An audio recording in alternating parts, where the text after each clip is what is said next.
อนอบน้อมแด่องค์สมเด็จพระผู้มีพระภาคเจ้าพระผู้เป็นบรมครูแห่งมวลหมู่ของเทพธิดาและมนุษย์ทั้งหลายขอโอกาสพ่อแม่ครูบาอาจารย์พระเถรานุเถระและเพื่อนสาธมิกทุกรูปด้วยความเคารพขอเจริญสุขเจริญพรมายังคณะบรรดาญาติโยมสาธุชนคนดีผู้ใฝ่ในศีลผู้ใฝ่ในธรรมใฝ่ในบุญกุศลคุณงามความดีโดยทั่วกันทุกท่านทุกคนณโอกาสนี้ก็มาพบ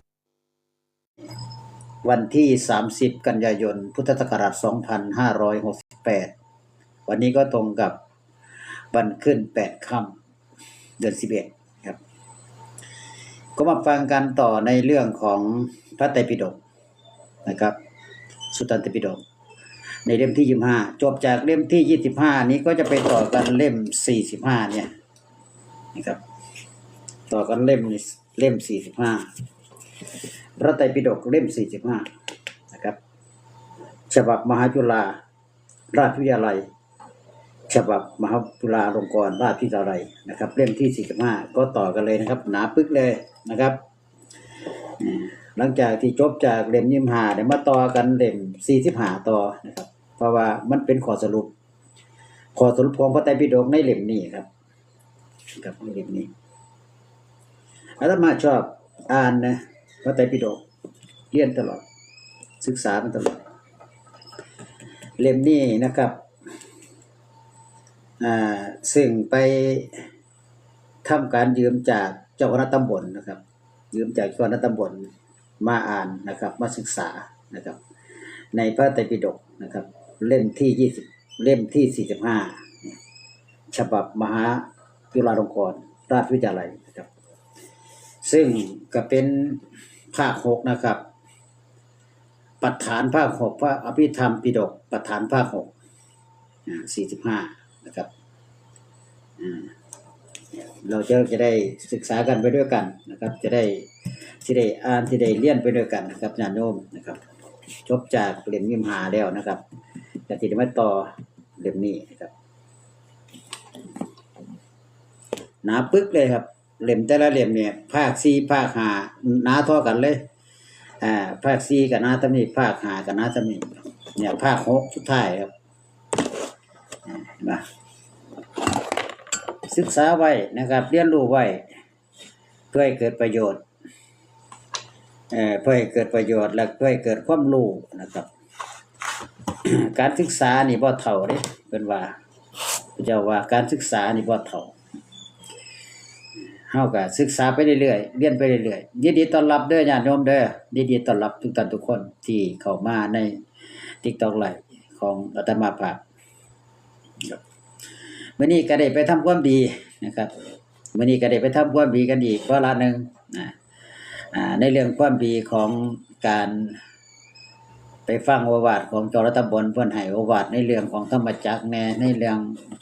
หลายๆเรื่องนะครับที่เพิ่นให้โอวาทกับญาติโยมในเขตตำบลสะกุดเฮานะครับเพิ่นก็บอกวิธีการสวดการหยัง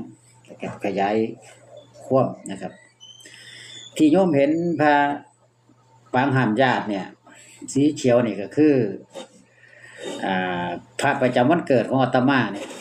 พระปางห้ามญาติพระประจำวันเกิดอาตมาพระปางห้ามญาติก็สิเอาพระประจำวันเกิดมาไว้เป็นอุทาหรณ์เป็นคติเป็นนิมิตหมายที่ดีนะไม่ฟังที่เว้ากันมากอ่ะจบในกสิพระราภทวชสูตรในเล่มที่25เนาะในเล่มที่25ในวรรคที่4จุนตสูตรที่5ต่อกันเลยเนาะจุนตสูตรที่เอาฟังไปแล้วแต่ว่าก็ย้อนไปนิดนึงย้อนไปใน จุนตสูตรนะครับจุนตสูตรเป็นวรรคที่5สูตรที่5ในจุนทกรรมมารบุตรทูลถามว่าในข้อ302เลยมาในข้อ302ข้าพระองค์ขอทูลถามพระพุทธเจ้าผู้เป็นมุนีมีพระปัญญาหลายผู้เป็นเจ้าของแห่งพระธรรม ผู้มีตัณหาปราดไปแล้วนะครับคือปราศจากไปแล้วปราศจากสิ้นปัญหาเพิ่นก็จะบอกในพระไตรปิฎกว่าปราดไปแล้วที่เห็นคำว่าปราดไปแล้วเนี่ยคือแสดงว่าปราศจากสิ่งทั้งหลายทั้งปวงปราดไปแล้วซึ่งผู้สูงสุดกว่าสัตว์ทั้งหลายผู้ประเสริฐกว่าสารถีทั้งหลายว่าสมณะในโลกมีเท่าไหร่นะครับสมณะในโลกนี่มีเท่าไหร่พุทธเจ้าเพิ่นได้ถามเนาะนันทกุมารบุตรเนี่ยเพิ่นถามสมณะในโลกเนี่ยผู้ประเสริฐผู้มีปัญญามากนี่มีเท่าไหร่ถามพุทธเจ้านะครับขอเชิญพระองค์เนี่ยตรัสบอกสมณะเหล่านั้นเถิดว่ามีเท่าไหร่พระพุทธพระภาคเจ้าก็ได้ตรัสตอบว่าดูก่อนจุนทะสมณะมี4สมณะที่หาบ่มีนะซั่นว่าคันว่ามีหาสมณะบ่มีได้มีอยู่4สมณะที่หาบ่มีเฮาทุกท่านทุกคนเนี่ยเฮาถูกท่านถามอย่างซึ่งหน้าแล้วขอชี้แจงสมณะทั้ง4เหล่านั้นให้ฟังเด้อว่าซั่นสิตั้งใจฟังให้แจ่มแจ้งเฮาสิชี้แจงให้แจ่มแจ้งแก่ท่านคือสมณะผู้ชนะสัพพกิเลสด้วยมรรคหนึ่งสมณะผู้แสดงมรรคแก่ชนเหล่าอื่นตัวนี้ก็เป็นสมณะหนึ่งสมณะเป็นอยู่ในมรรคหนึ่งสมณะผู้ประทุษร้ายมรรคหนึ่งเนี่ยพุทธเจ้าเพิ่นตรัสให้จุนทะฟังนะครับในจุนทะกัมมรบุตรเนี่ยทูลถามว่าพระพุทธเจ้าทั้งหลายย่อมตัดสมณะผู้ชนะสัพพกิเลสด้วยมรรคอีหยังเนี่ยถามไปอีกเด้เพิ่นสิได้ตรัสรู้นี่ด้วยมรรคอีหยังสมณะเป็นผู้ปกติเพ่งมรรคบ่มีผู้เปรียบสมณะเป็นอยู่ในมรรคข้าพระองค์ทูลถามแล้วขอพระองค์จงตัดแจข้าพระองค์ด้วยเถิดอันหนึ่งขอพระองค์ทรงชี้แจงสมณะผู้ประทุษร้ายมรรคให้แจ้งแก่ข้าพระองค์ด้วยเถิดว่าซั่นจุนทะถามพระพุทธเจ้านะพระพุทธเจ้าก็เลยตรัสตอบว่าพระพุทธเจ้าทั้งหลายย่อมตัดสมณะผู้ข้ามความสงสัยได้แล้วผู้บ่มีกิเลสคือลูกศรดุจดังลูกศรผู้ยินดียิ่งแล้วในนิพพานผู้บ่มีความกำหนัดผู้คงที่เป็นผู้นำโลกพร้อมด้วยที่ว่าโลกว่าสมณะผู้ชนะสัพพกิเลสด้วยมรรคหนึ่งภิกษุใดในศาสนานี้ฮู้ว่านิพพานเป็นธรรมจริงย่อมบอกย่อมจำแนกในธรรมหรือว่าย่อมจำแนกธรรมในธรรมในวินัยนี้ล่ะในวินัยนี้แหละเพิ่นว่าพระพุทธเจ้าทั้งหลายตัดภิกษุที่2พุทธเจ้าตัดทั้งหลายพระพุทธเจ้าทั้งหลายนี่ตัดภิกษุทั้งที่ภิกษุที่2ผู้ตัดความสงสัยผู้เป็นมุนีผู้บ่หวั่นไหวนั่นว่าเป็นสมณะผู้แสดงมรรคภิกษุใดเมื่อบทธรรมอันพระพุทธเจ้าทั้งหลายทรงแสดงไว้ดีแล้วเป็นผู้สำรวมแล้วมีสติเสพบทอันบ่มีโทษอยู่เพิ่นบอกว่าชื่อว่าเป็นผู้อยู่ในมรรคบุคคลกระทำเพศแห่งพระพุทธเจ้าพระปัจเจกพุทธเจ้าและพระสาวกผู้มีวัดอันงามให้เป็นเครื่องปกปิดแล้วมักประพฤติเล่นไปมักประพฤติแล่นไปประทุษร้ายตระกูลเป็นผู้ขนองมีมายาบ่สำรวมเป็นคนแก่บุคคลนั้นเพิ่นบอกว่าชื่อว่าเป็นสมณะผู้ประทุษร้ายมากอย่างยิ่งด้วยวัดปฏิรูปก็เพราะหยังก็เพราะว่าพระอริยสาวกผู้ได้สดับมีปัญญารู้ชัดแล้วทราบสมณะเหล่านั้นทั้งหมดว่าเป็นแบบนั้นเห็นแล้วจังซี่อันนี้ย่อมบ่ยังศรัทธาของคฤหัสถ์ผู้ทราบชัดสมณะเป้านี่ให้เสื่อมสิพึงกระทำสมณะผู้บ่ถูกโทษประทุษร้ายให้เสมอด้วยสมณะผู้ถูกประทุษร้ายสิพึงกระทำสมณะผู้บริสุทธิ์ให้เสมอด้วยสมณะผู้บ่บริสุทธิ์ได้จังใดได้แบบใด จังได้ว่าซั่นนี่คือสูตรที่5นะครับจุนทะสูตรที่5คือจบต่อไปคือสูตรที่6สูตรที่6เนี่ยในหน้า303นะครับหน้า303ในพระไตรปิฎกเล่มที่25เด้อไผที่เข้ามาแล้วว่าเว้าเรื่องหยังนะว่าพามาจมเรื่องหยังเว้าเรื่องหยังให้ฟังเรื่องพระไตรปิฎกยอมขอเรื่องพระไตรปิฎกเล่มที่25นะครับในภาค5นะครับปัฏฐานภาค5ภาค6ก็สิต่อไปสินะสมัยหนึ่งพระผู้มีพระภาคเจ้าเนี่ยประทับอยู่พระวิหารเชตวันของอนาถปิณฑิกเศรษฐีใกล้กับพระนครสัพพทีครั้งนั้นแลเมื่อปฐมยามสิ้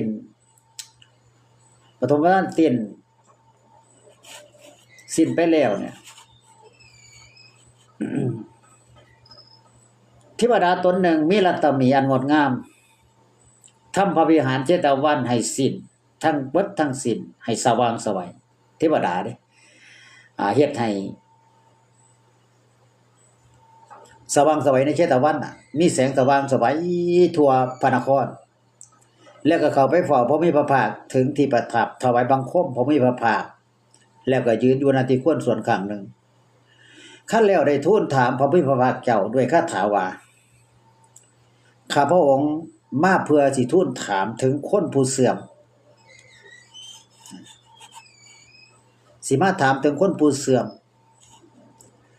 เพราะหยังเสียนะแล้วก็คนผู้เจริญกับท่านพระโคดมเนี่ยจังขอทูลถามว่าอีหยังเป็นทางของคนเสื่อมพระผู้มีพระภาคก็ได้ตรัสบอกว่าผู้รู้ดีเป็นผู้เจริญ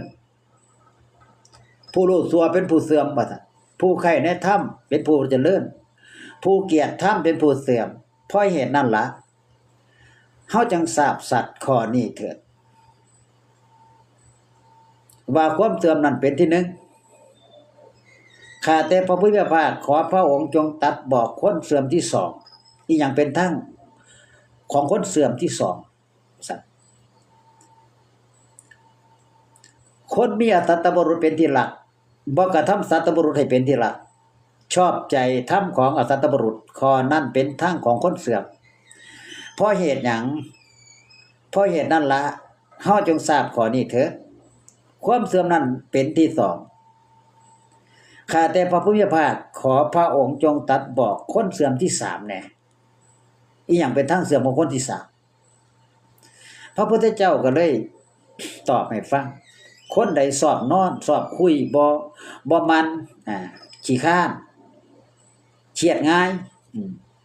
ข้อนั้นเป็นหนทางของคนเสื่อมที่3เพราะเหตุนั้นละเพิ่นว่าเฮาจงทราบสัตว์ข้อนี้เถิดว่าความเสื่อมนั้นเป็นที่3เด้อนี่คือความเสื่อมของคนที่3บุคคลที่3ขี้คร้านว่าซั่นบ่มีความเพียรบ่ขยันบ่ตั้งมั่นนี่คือความเสื่อมของคนที่3ข้าแต่พระผู้มีพระภาคขอพระองค์จงตรัสบอกคนเสื่อมที่4มีบ่ว่าซั่นอีหยังเป็นทางเสื่อมของคนที่4เนี่ยพุทธเจ้าก็ว่าคนใดสามารถแต่บ่เลี้ยงพ่อเลี้ยงแม่ผู้แก่ผู้เฒ่าผ่านวัยหนุ่มสาวไปแล้วข้อนั้นเป็นทางของคนเสื่อมที่4เพราะเหตุนี้ล่ะเฮาจงทราบสัตว์ข้อนี้เถิดว่าความเสื่อมนั้นเป็นที่4ข้าแต่พระผู้มีพระภาคขอพระองค์จงตรัสคนเสื่อมที่5มีบ่ว่าถามไปเรื่อยๆเด้จุนทานี่ถามไปเรื่อยๆอีหยังเป็นท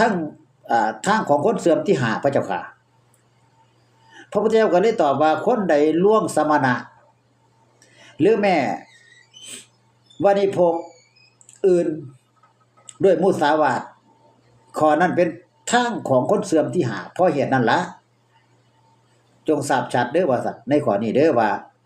ความเสื่อมนั้นเป็นที่5คือคนที่5คนใดชอบตัวชอบหลอกลวงชอบทุจริตคนอื่นจะเป็นคนเสื่อมที่5นะครับเป็นบุคคลเสื่อมคนที่5เนาะคนมีทรัพย์หลายมีเงินทองของกินของอร่อยแต่ผู้เดียวข้อนั้นเป็นทาง ของคนเสื่อมที่หาเพราะเหตุนั้นแลเฮาจงทราบชัดข้อนี้เถิดว่าความเสื่อมนั้นเป็นที่6ถามไปเรื่อยๆเด้ที่6ที่7ที่8ที่9ไปเรื่อยๆคนเสื่อมที่7อีหยังเป็นทางเป็นหนทางของคนเสื่อมที่7พระเจ้าค่ะพุทธเจ้าก็ได้ตอบว่าคนใดยิ่งพอศาสตร์ยิ่งพอทรัพย์และก็ยิ่งพอโคตรย่อมดูหมิ่นญาติของตนข้อนั้นเป็นทางของคนเสื่อมเพราะเหตุนั้นเฮาจงทราบชัดข้อนี้เถิดว่าความเสื่อมนั้นเป็นที่7เด้อว่าซั่นยังเป็นทางของคนเสื่อมคนใดเป็นนักเลงหญิงเป็นนักเลงสุราแล้วก็เป็นนักเลงการพนันผลาญทรัพย์ที่ตนหามาได้ข้อนั้นเป็นทางของคนเสื่อมเพราะเหตุนั่นแหละเฮาจงทราบชัดข้อนี้เถิดว่าความเสื่อมนั้นเป็นที่8บุคคลคนเสื่อมที่8ก็คือคนนักเลงสุรานักเลงการพนันนักเลงหญิงเห็นปะเจ้าสู้ นั่นแหละมันเป็นทางเสื่อมของคนที่8ได้โยมจำไว้พุทธเจ้ามันตัดไว้เด้ในพระไตรปิฎกเป็นทางเสื่อมของคนที่8อีหยังเป็น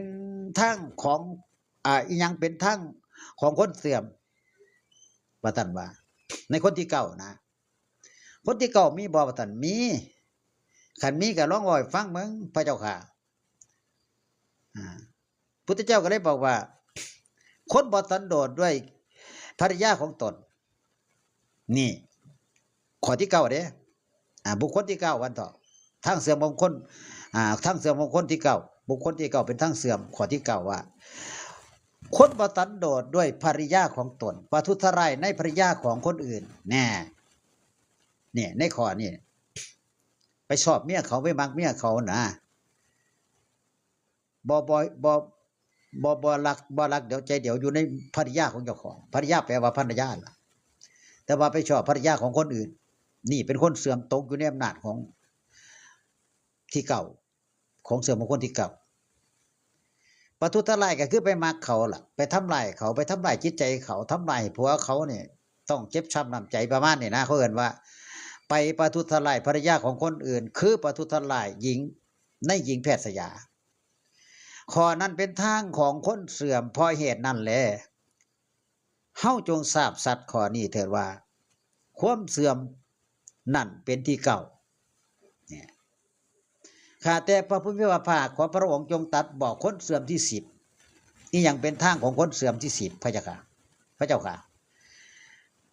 พุทธเจ้าก็เลยตอบว่าใช้แจได้หญิงรุ่นสาวมาเป็นภริยาเอาเด้อ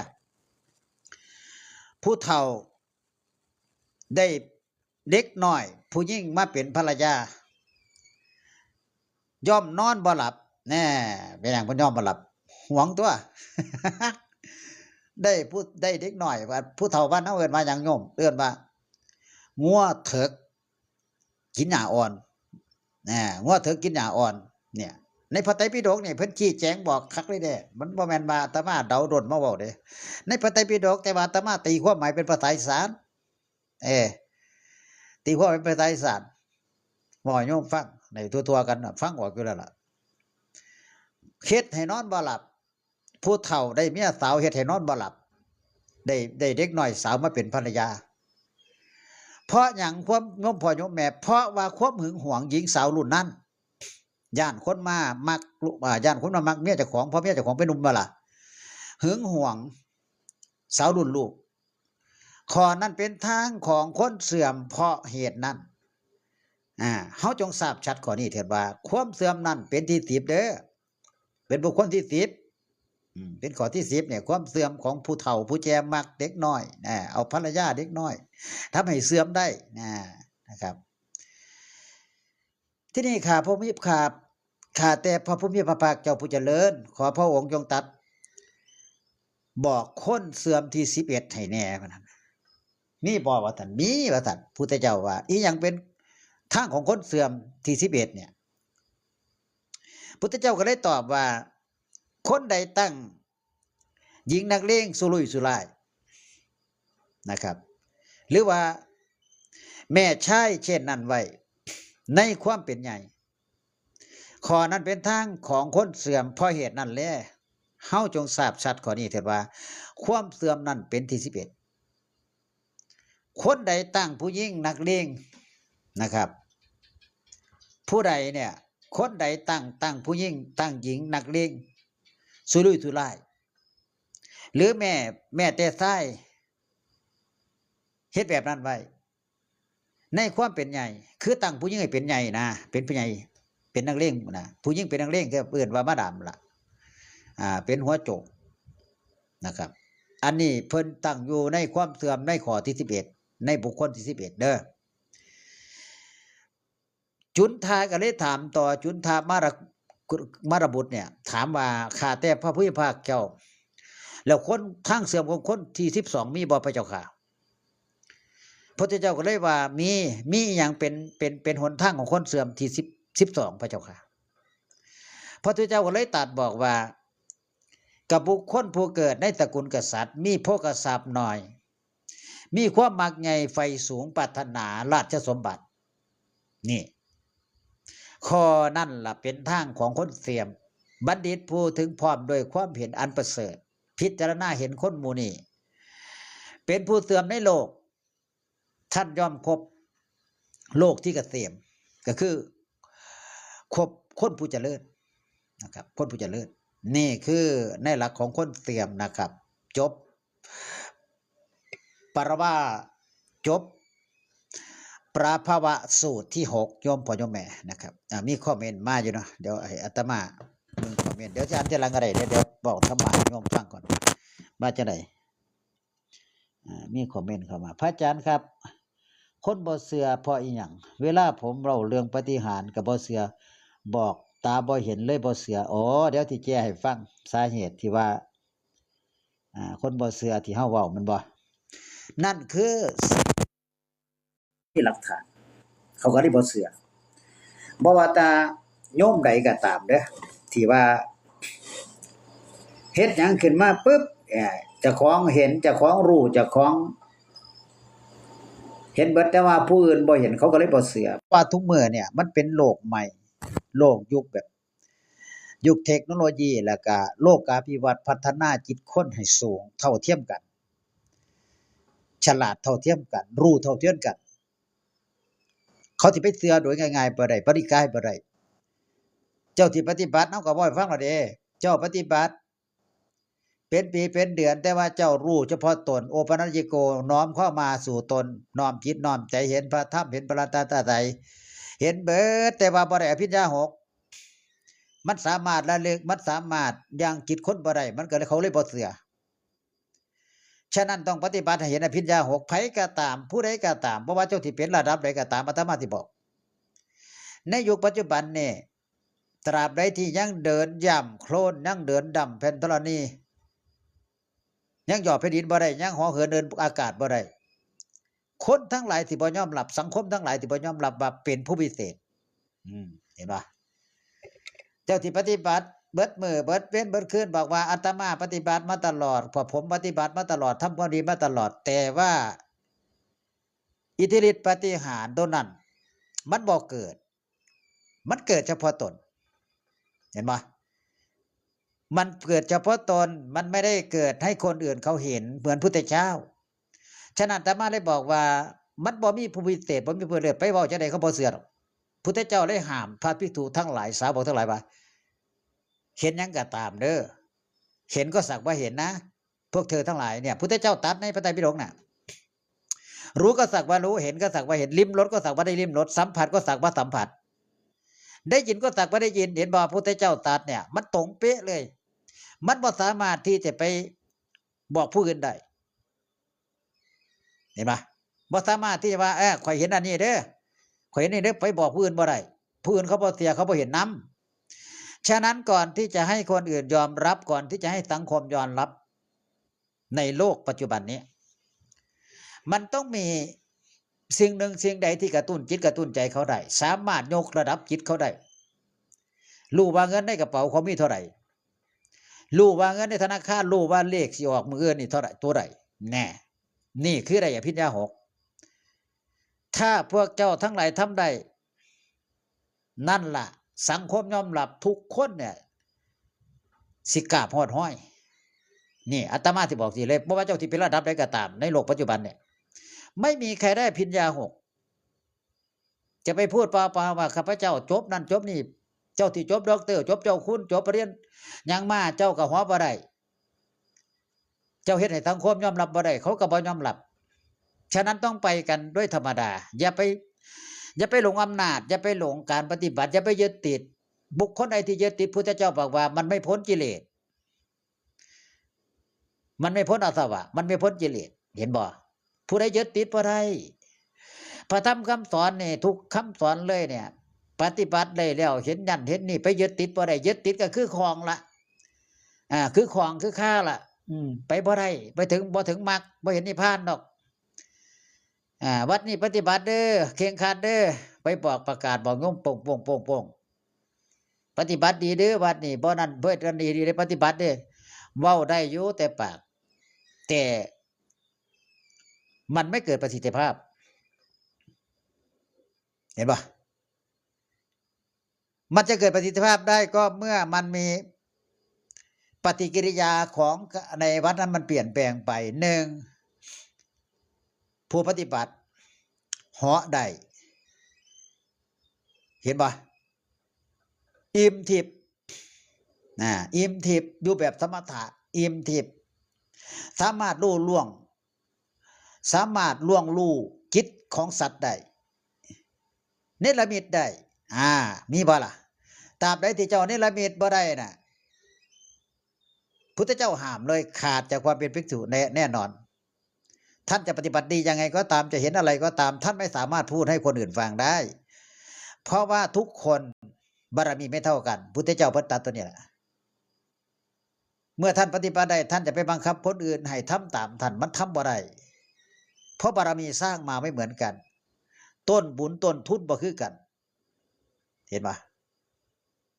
บางคนมีต้นทุนดีแต่ว่าบ่มีเสบียงบางคนมีเสบียงดีแต่ว่าบ่มีต้นทุนเห็นป่ะมันบ่เท่ากันความรู้ความสามารถใบผิดปฏิภาณโวหารมันบ่คือกันเด้บางคนเว้าได้บางคนเว้าบ่ได้เพราะหยังเพราะเนี่ยโวหารปฏิภาณไม่มีเขาเรียกว่าต้นทุนไม่มีบุญไม่มีต้นทุนเสบียงบุญบ่มีมันก็เลยบ่มีตัวหนุนนะเข้าใจป่ะฉะนั้นโยมอย่าไปเว้าสิ่งที่เขาบ่เห็นเขาบ่เชื่อสิไปเว้าใส่เขาบ่เชื่อเพราะว่าต้องเฮ็ดให้เขาเห็นอาตมานี่เคยเจอคือกันนั่งสมาธิแต่บ่ได้อวดว่าอาตมานั่งจังซั่นที่ดอกบ่ได้เว้าดอกแต่ว่านั่งสมาธิไล่สดนั่งสมาธิตากแดดตากฝนตากลมแต่ก็บ่ได้อรหันต์แต่ก็บ่ได้หยังมีคนคอมเมนต์ว่าอาตมา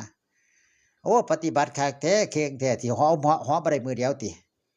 โอ้ได้ข่าวว่าหอได้แม่นบ่ซั่นพุ่นน่ะเขาคอมเมนต์มาอาตมาพยายามอธิบายว่าการนั่งสมาธิการทรมานการเฮ็ดจังซี่นี่คือทดสอบจิตของเจ้าของบ่ได้ไปเฮ็ดว่าสิให้มีปฏิทินปฏิหารให้ผู้ใดดอกโยมอาตมาบอกคือสมาธินี่เป็นไงว่ามันเป็นการตั้งมั่นในจิตใจของเฮา1ข่าวความโกรธ2ข่าวความโลภอาตมานี่ฝึกมาตั้งแต่ตอนเป็นเด็กน้อยนี่บ่ได้คุยดอกพ่อแม่ด่าก็นั่งสมาธิพ่อแม่ให้พี่สาวได้ก็นั่งสมาธิมันระงับความโกรธได้เห็นบ่มันระงับความโกรธความพ่อแม่ด่าได้มันก็เลยเป็นคนมีจิตใจแบบเมตตาสินะสงสารมาแต่น้อยเนี่ยเป็นจังซี่ขนาดปานนั้นอาตมายังบ่ได้อรหันต์ยังบ่ได้เป็นพระที่ว่าเห็นนั่นเห็นนี่คือจังยอม มันเป็นอุบายสงบใจนะครับศีลสมาธิเนี่ยมันเป็นอุบายสงบใจแต่ว่ามันดีจังหนึ่งการที่เฮาฝึกสมาธิการที่เฮานั่งสมาธินี่มันทำให้เกิดปัญญามันทำให้เกิดปัญญาศึกษาเรียนนิดๆน้อยๆจำได้เบิดอันนี้คือคุณวิเศษของสมาธิครับถ้าเฮามีความตั้งใจมั่นเนี่ยศึกษาหยังเรียนหยังมันก็จำได้อันนี้คืออานิสงส์ของการสมาธิอันนี้อาตมาเนี่ยยอมรับแต่ก่อนเป็นคนปึกมากเลยเป็นคนที่อ่านหนังสือบ่ออกภาษาอังกฤษนี่อ่านบ่ออกเลยพอมาฝึกสมาธิเนี่ยไปเรียนหนังสือไปอ่านหนังสือนิดๆหน่อยๆจำได้เบิดเลยอ่านรอบเดียว อ่านหนังสือนิทานธรรมบทรอบเดียวสามารถเว้าได้เลยเพราะสมาธิครับนี่คืออนิสงส์ของสมาธิการฝึกสมาธิมันบ่แม่นว่าเพื่อเอาละหันเพื่อว่าให้ห่อเหินอากาศได้คือจังคนอื่นคิดเด้บ่แม่นเด้สมาธิคืออุบายสงบใจทำให้จิตใจตั้งมั่นเป็นอารมณ์เดียวเฮ็ดให้ใจบ่วอกแวกเฮ็ดให้ใจบ่โกรธบ่โลภบ่หลงผู้ใดหน้าประมาณเนี่ยนี่อาตมาคิดจังซี่คือฝึกสมาธิบ่ได้ว่าฝึกสมาธิบ่ได้ว่านั่งสมาธิกรรมฐานเพื่อที่ได้เป็นอรหันต์เป็นจังซั่นเป็นจังซี่เป็นผู้พิเศษบ่แม่นเด้ออาตมาที่บอกตรงๆเลยบ่แม่นไผก็ตามนะครับบ่แม่นมันฝึกด้วยการสงบจิตสงบใจเป็นการตั้งมั่นนะครับเป็นการละความโกรธความโลภความหลงบ่ให้กิเลสเข้ามาแทรกบ่ให้มารผจญคือสมาธิป้องกันได้นะครับนั่นล่ะคืออาตมาบ่ให้ฟังนะครับบ่ให้ฟังทีละเพราะว่าบ่ให้ตรงๆเลยลูกผู้ชายบ่ตรงๆเลยบ่โกหกว่าสมาธิคือหยังคือการตั้งใจมั่นระงับความโกรธความโลภความหลงได้จากเข้าที่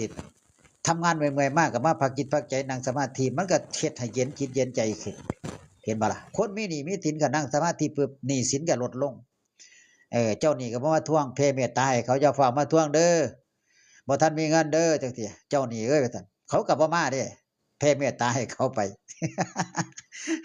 อันนี้ก็เป็นความเชื่อบาง พิจารณาญาณในการฟังเด้อเพราะว่าอาตมาก็เป็นจังซั่นนะโยมเนาะบ่จะได้อาจารย์ครับแล้วซุ่มบ่เชื่อว่านรกมีสวรรค์มีส่วนมากเป็นคนใช้ชีวิตจังไดครับอันนี้ก็แล้วแต่เขาชีวิตของเขาเฮาก็บ่สามารถที่สิไปล่วงรู้ชีวิตของเขาได้นะโยมล่วงรู้เขาสิเชื่อหรือบ่เชื่อมันก็เป็นนิติส่วนบุคคลเฮาสิไปบังคับให้เขาเชื่อก็บ่ได้เพราะเขาบ่ปฏิบัติเขาบ่รู้เขาบ่ได้ศึกษาเขาบ่ได้เรียนในตัวนี้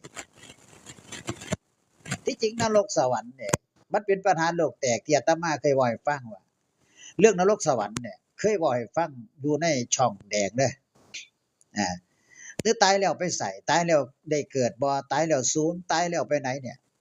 ก็เว้าอยู่ในช่องแดงโยมก็ไปติดตามฟังเอาแล้วกันฉะนั้นก็โยมก็ค่อยฟังไปเพราะว่าคนที่บ่เชื่อว่านรกมีสวรรค์มีบ่แม่นเฉพาะโยมได้ยินอาตมาก็ได้ยินคือกันคนในโลกเนี่ยมีคนหลายคนทั้งผู้หญิงทั้งผู้ชายเขาบ่เชื่อว่านรกมีสวรรค์มีแต่ที่จริงในพระไตรปิฎกนรกมีสวรรค์มีแต่คนบ่รู้ว่ามันอยู่ไสคนบ่รู้นะถ้าบ่ศึกษาธรรมมันก็บ่รู้ว่านรกมีสวรรค์มีเห็นบ่นิพพานมีมรรคมีนะครับที่พุทธเจ้าประทานไว้มีเบิดเลยมันศึกษาอยู่ในตัวตนของเฮาอีกเลยเห็นบ่ปฏิจจสมุปบาทอิทธิบาท4พวกเนี้ยมันสิรู้เลยว่านรกอยู่ไสสวรรค์อยู่ไสนะครับส่วนมากเด็กน้อยวัยรุ่นบ่รู้ดอกอีหยังคือสวรรค์อีหยังคือนรกเขาบ่รู้ดอกเพราะว่าแต่ที่จริงมันก็อยู่ในตัวของเฮาอยู่ตัวของเฮาเบิดนรกสวรรค์ก็อยู่ในตัวของเฮาเบิดมันอยู่ในโลกเนี่ยอยู่ในโลกร่างกายของเฮาเนี่ยแต่คนบ่ศึกษาธรรมมันก็เลยบ่รู้บ่ฉะนั้นมีใครที่บ่เชื่อก็แล้วแต่เขาเฮาบังคับเขาบ่ได้สมมุติว่าคนที่ปฏิบัติเนี่ยไปใช้อำนาจเห็นนั่นเห็นนี่ใช้อำนาจอยากให้คนเฮ็ดตามเจ้าของคนพวกนี้เขาเอิ้นว่าคนที่หลงเจ้าของจำไว้เด้อมันเข้าข่ายของคนพาลน่ะอยากให้คนอื่นเป็นแบบเจ้าของอยากให้คนอื่นเนี่ยเป็นแบบเจ้าของคิดเบิดน่ะคนทั้งโลกคนทั้งประเทศคนทั้งบางทั้งหยังก็ตามเนี่ยแม้แต่พุทธในพระไตรปิฎกเนี่ยลัทธิบ่แม่นน้อยๆลัทธิเด้ลัทธิพราหมณ์เนี่ยโศกันเด้โศกันเลี้ยงโลกเที่ยงโลกบ่เที่ยงโลกเบี้ยวโลกกลมโลกจังซั่นจังซี่เถียงกันกับพุทธเจ้าสุดท้ายสู่พุทธเจ้าบ่ได้เห็นบ่ผู้เชื่อพราหมณ์กับบูชายันผู้เชื่อลัทธิพราหมณ์ศาสนาพราหมณ์ก็ไปบูชายันเนี่ยเจ้าต้องเอางัวเอาควายมาเด้อมาฆ่าย่างบูชายันเนี่ยไปบูชายันพุทธเจ้าไปสอนไปเทศนาธรรมให้ฟังอันนี้มันผิดมันบาปเถียงกันไปเถียงกันมาสุดท้ายก็เลยยกเลิกในการบูชายันของศาสนาพราหมณ์ก็หันมาพุทธเด้อนี่ หันมาพุทธเจ้านี่คือคนหลงผิดบ่เชื่อว่านรกมีบาปมีบ่เชื่อว่าบุญมีพวกศาสนาพราหมณ์พวกหนึ่งเนี่ยบ่เชื่อว่าบุญมีเด้บ่เชื่อว่าบาปมีจึงได้บวงสรวงเส้นไหว้เห็นป่ะมันเกิดขึ้นมามันยังติดอยู่ในโลกของเฮาเนี่ยในศาสนาพุทธเนี่ยมีการเส้นไหว้บวงสรวงเจ้านั่นบ่นี่คือของพราหมณ์เด้นี่คือศาสนาพราหมณ์คันมีการบวงสรวงเส้นไหว้แม่ย่านงแม่ย่านางพระโยดวงพญานาคเนี่ยท้าวเวสสุวรรณพวกเนี่ยนี่คือศาสนาพราหมณ์หมดเลยบ่เกี่ยวกับพุทธเด้พุทธเขาไปยุ่งบ่ได้พระก็เขาไปยุ่งบ่ได้พระที่ไปตั้งศาลพระภูมิที่ไปเฮ็ดนั่นเฮ็ดนี่ไปบ่ได้เด้นั่นผิดเด้เพราะว่าพุทธเจ้าบ่ได้สอนเรื่องสัตว์เรื่องเส้นไหว้บวงสรวงไปตั้งศาลพระภูมิมีเครื่องเส้นไหว้มีบักสมโอมีละมุดละแมงมีหัวหมูมีไก่หยังพุทธเจ้าบ่ได้สอนพระสงฆ์ไปเฮ็ดจังซั่นถ้าผู้ใดไปเฮ็ดก็คือผิดพระธรรมวินัยเห็นป่ะในพระไตรปิฎกเนี่ยสอนจังซี่ผิดพระธรรมวินัยพระสงฆ์ไปทำแบบนั้นบ่ได้นะครับพุทธคือเรียบๆนะพุทธต้องสันโดษต้องสมถะต้องเงียบง่ายอยู่ง่ายสันโดษแบบสิไปเฮ็ดแบบบวงสรวงเส้นไหว้บูชาเทพเจ้าเหล่ากาบ่ได้ไปอ้อนวอนสิ่งศักดิ์สิทธิ์บ่ได้นี่คือผิดจากพระธรรมวินัยต้องไปถึงตาคักๆพระที่ยังหลงอยู่ไปเฮ็ดจังซั่นเนี่ยคือทำผิดศีลนะผิดวินัยผิดหลักของพระไตรปิฎกหมดเลยบิดเบียนคำสอนบอกง่ายๆไปบิดเบียนคำสอนพาไปปลูกเสกเลขยันก็บ่ได้ไปเฮ็ดน้ำมนต์ฉาไปคนก็บ่ได้นะครับมันก็ผิดนะครับมันบวชที่เจ้าของบ่มีในตนเห็นป่ะมันเป็นผู้พิเศษมันเป็นการหลอกลวงเข้าข่ายในการหลอกลวงมุสาวาทน้ำมนต์นี่ขังเด้ออาบแล้วอยู่เย็นเป็นสุขมีแห้งจังซั่นเป็นการหลอกลวงประชาชนเนี่ยเขาจังถอยล้างวัดกวดล้างวัดอยู่เนี่ยว่าพระที่หลอกลวงประชาชนมันมีเยอะแยะมันเต็มไปหมดขายวัตถุขายพระขายเจ้าขายหยังทุกสิ่งทุกอย่างขายของเพื่อที่ได้เงินจากโยมมาก็อ้างว่าไปบำรุงวัดไปไปซ่อมแซมบ่นั้นบ่นี้ก็คำเว้านะเฮ็ดให้คนนี่องค์พระองค์นึงก็องค์ละ100,000 200,000ก็มีพระเครื่องก็บูชาเซากันไปนี่คือมันเป็นฝ่ายของพราหมณ์นะครับผู้ที่ชอบพระบูชาพระที่มันเป็นของพราหมณ์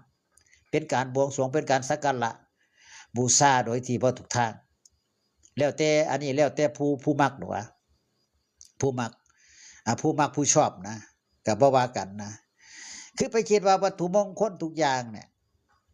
ที่เป็นเหรียญเป็นหยังมาก็ตามหลวงปู่นั่นหลวงพ่อนี่ขึ้นมาปึ๊บไปคิดว่าศักดิ์สิทธิ์ไปคิดว่าเป็นของขลังใส่แล้วแคล้วคลาดปลอดภัยหาอยู่หากินขึ้นคนก็เลยนิยมไปจังซั่นมันไปตกไฟของพราหมณ์มีการบูชามีการเส้นไหว้มีการสักการะ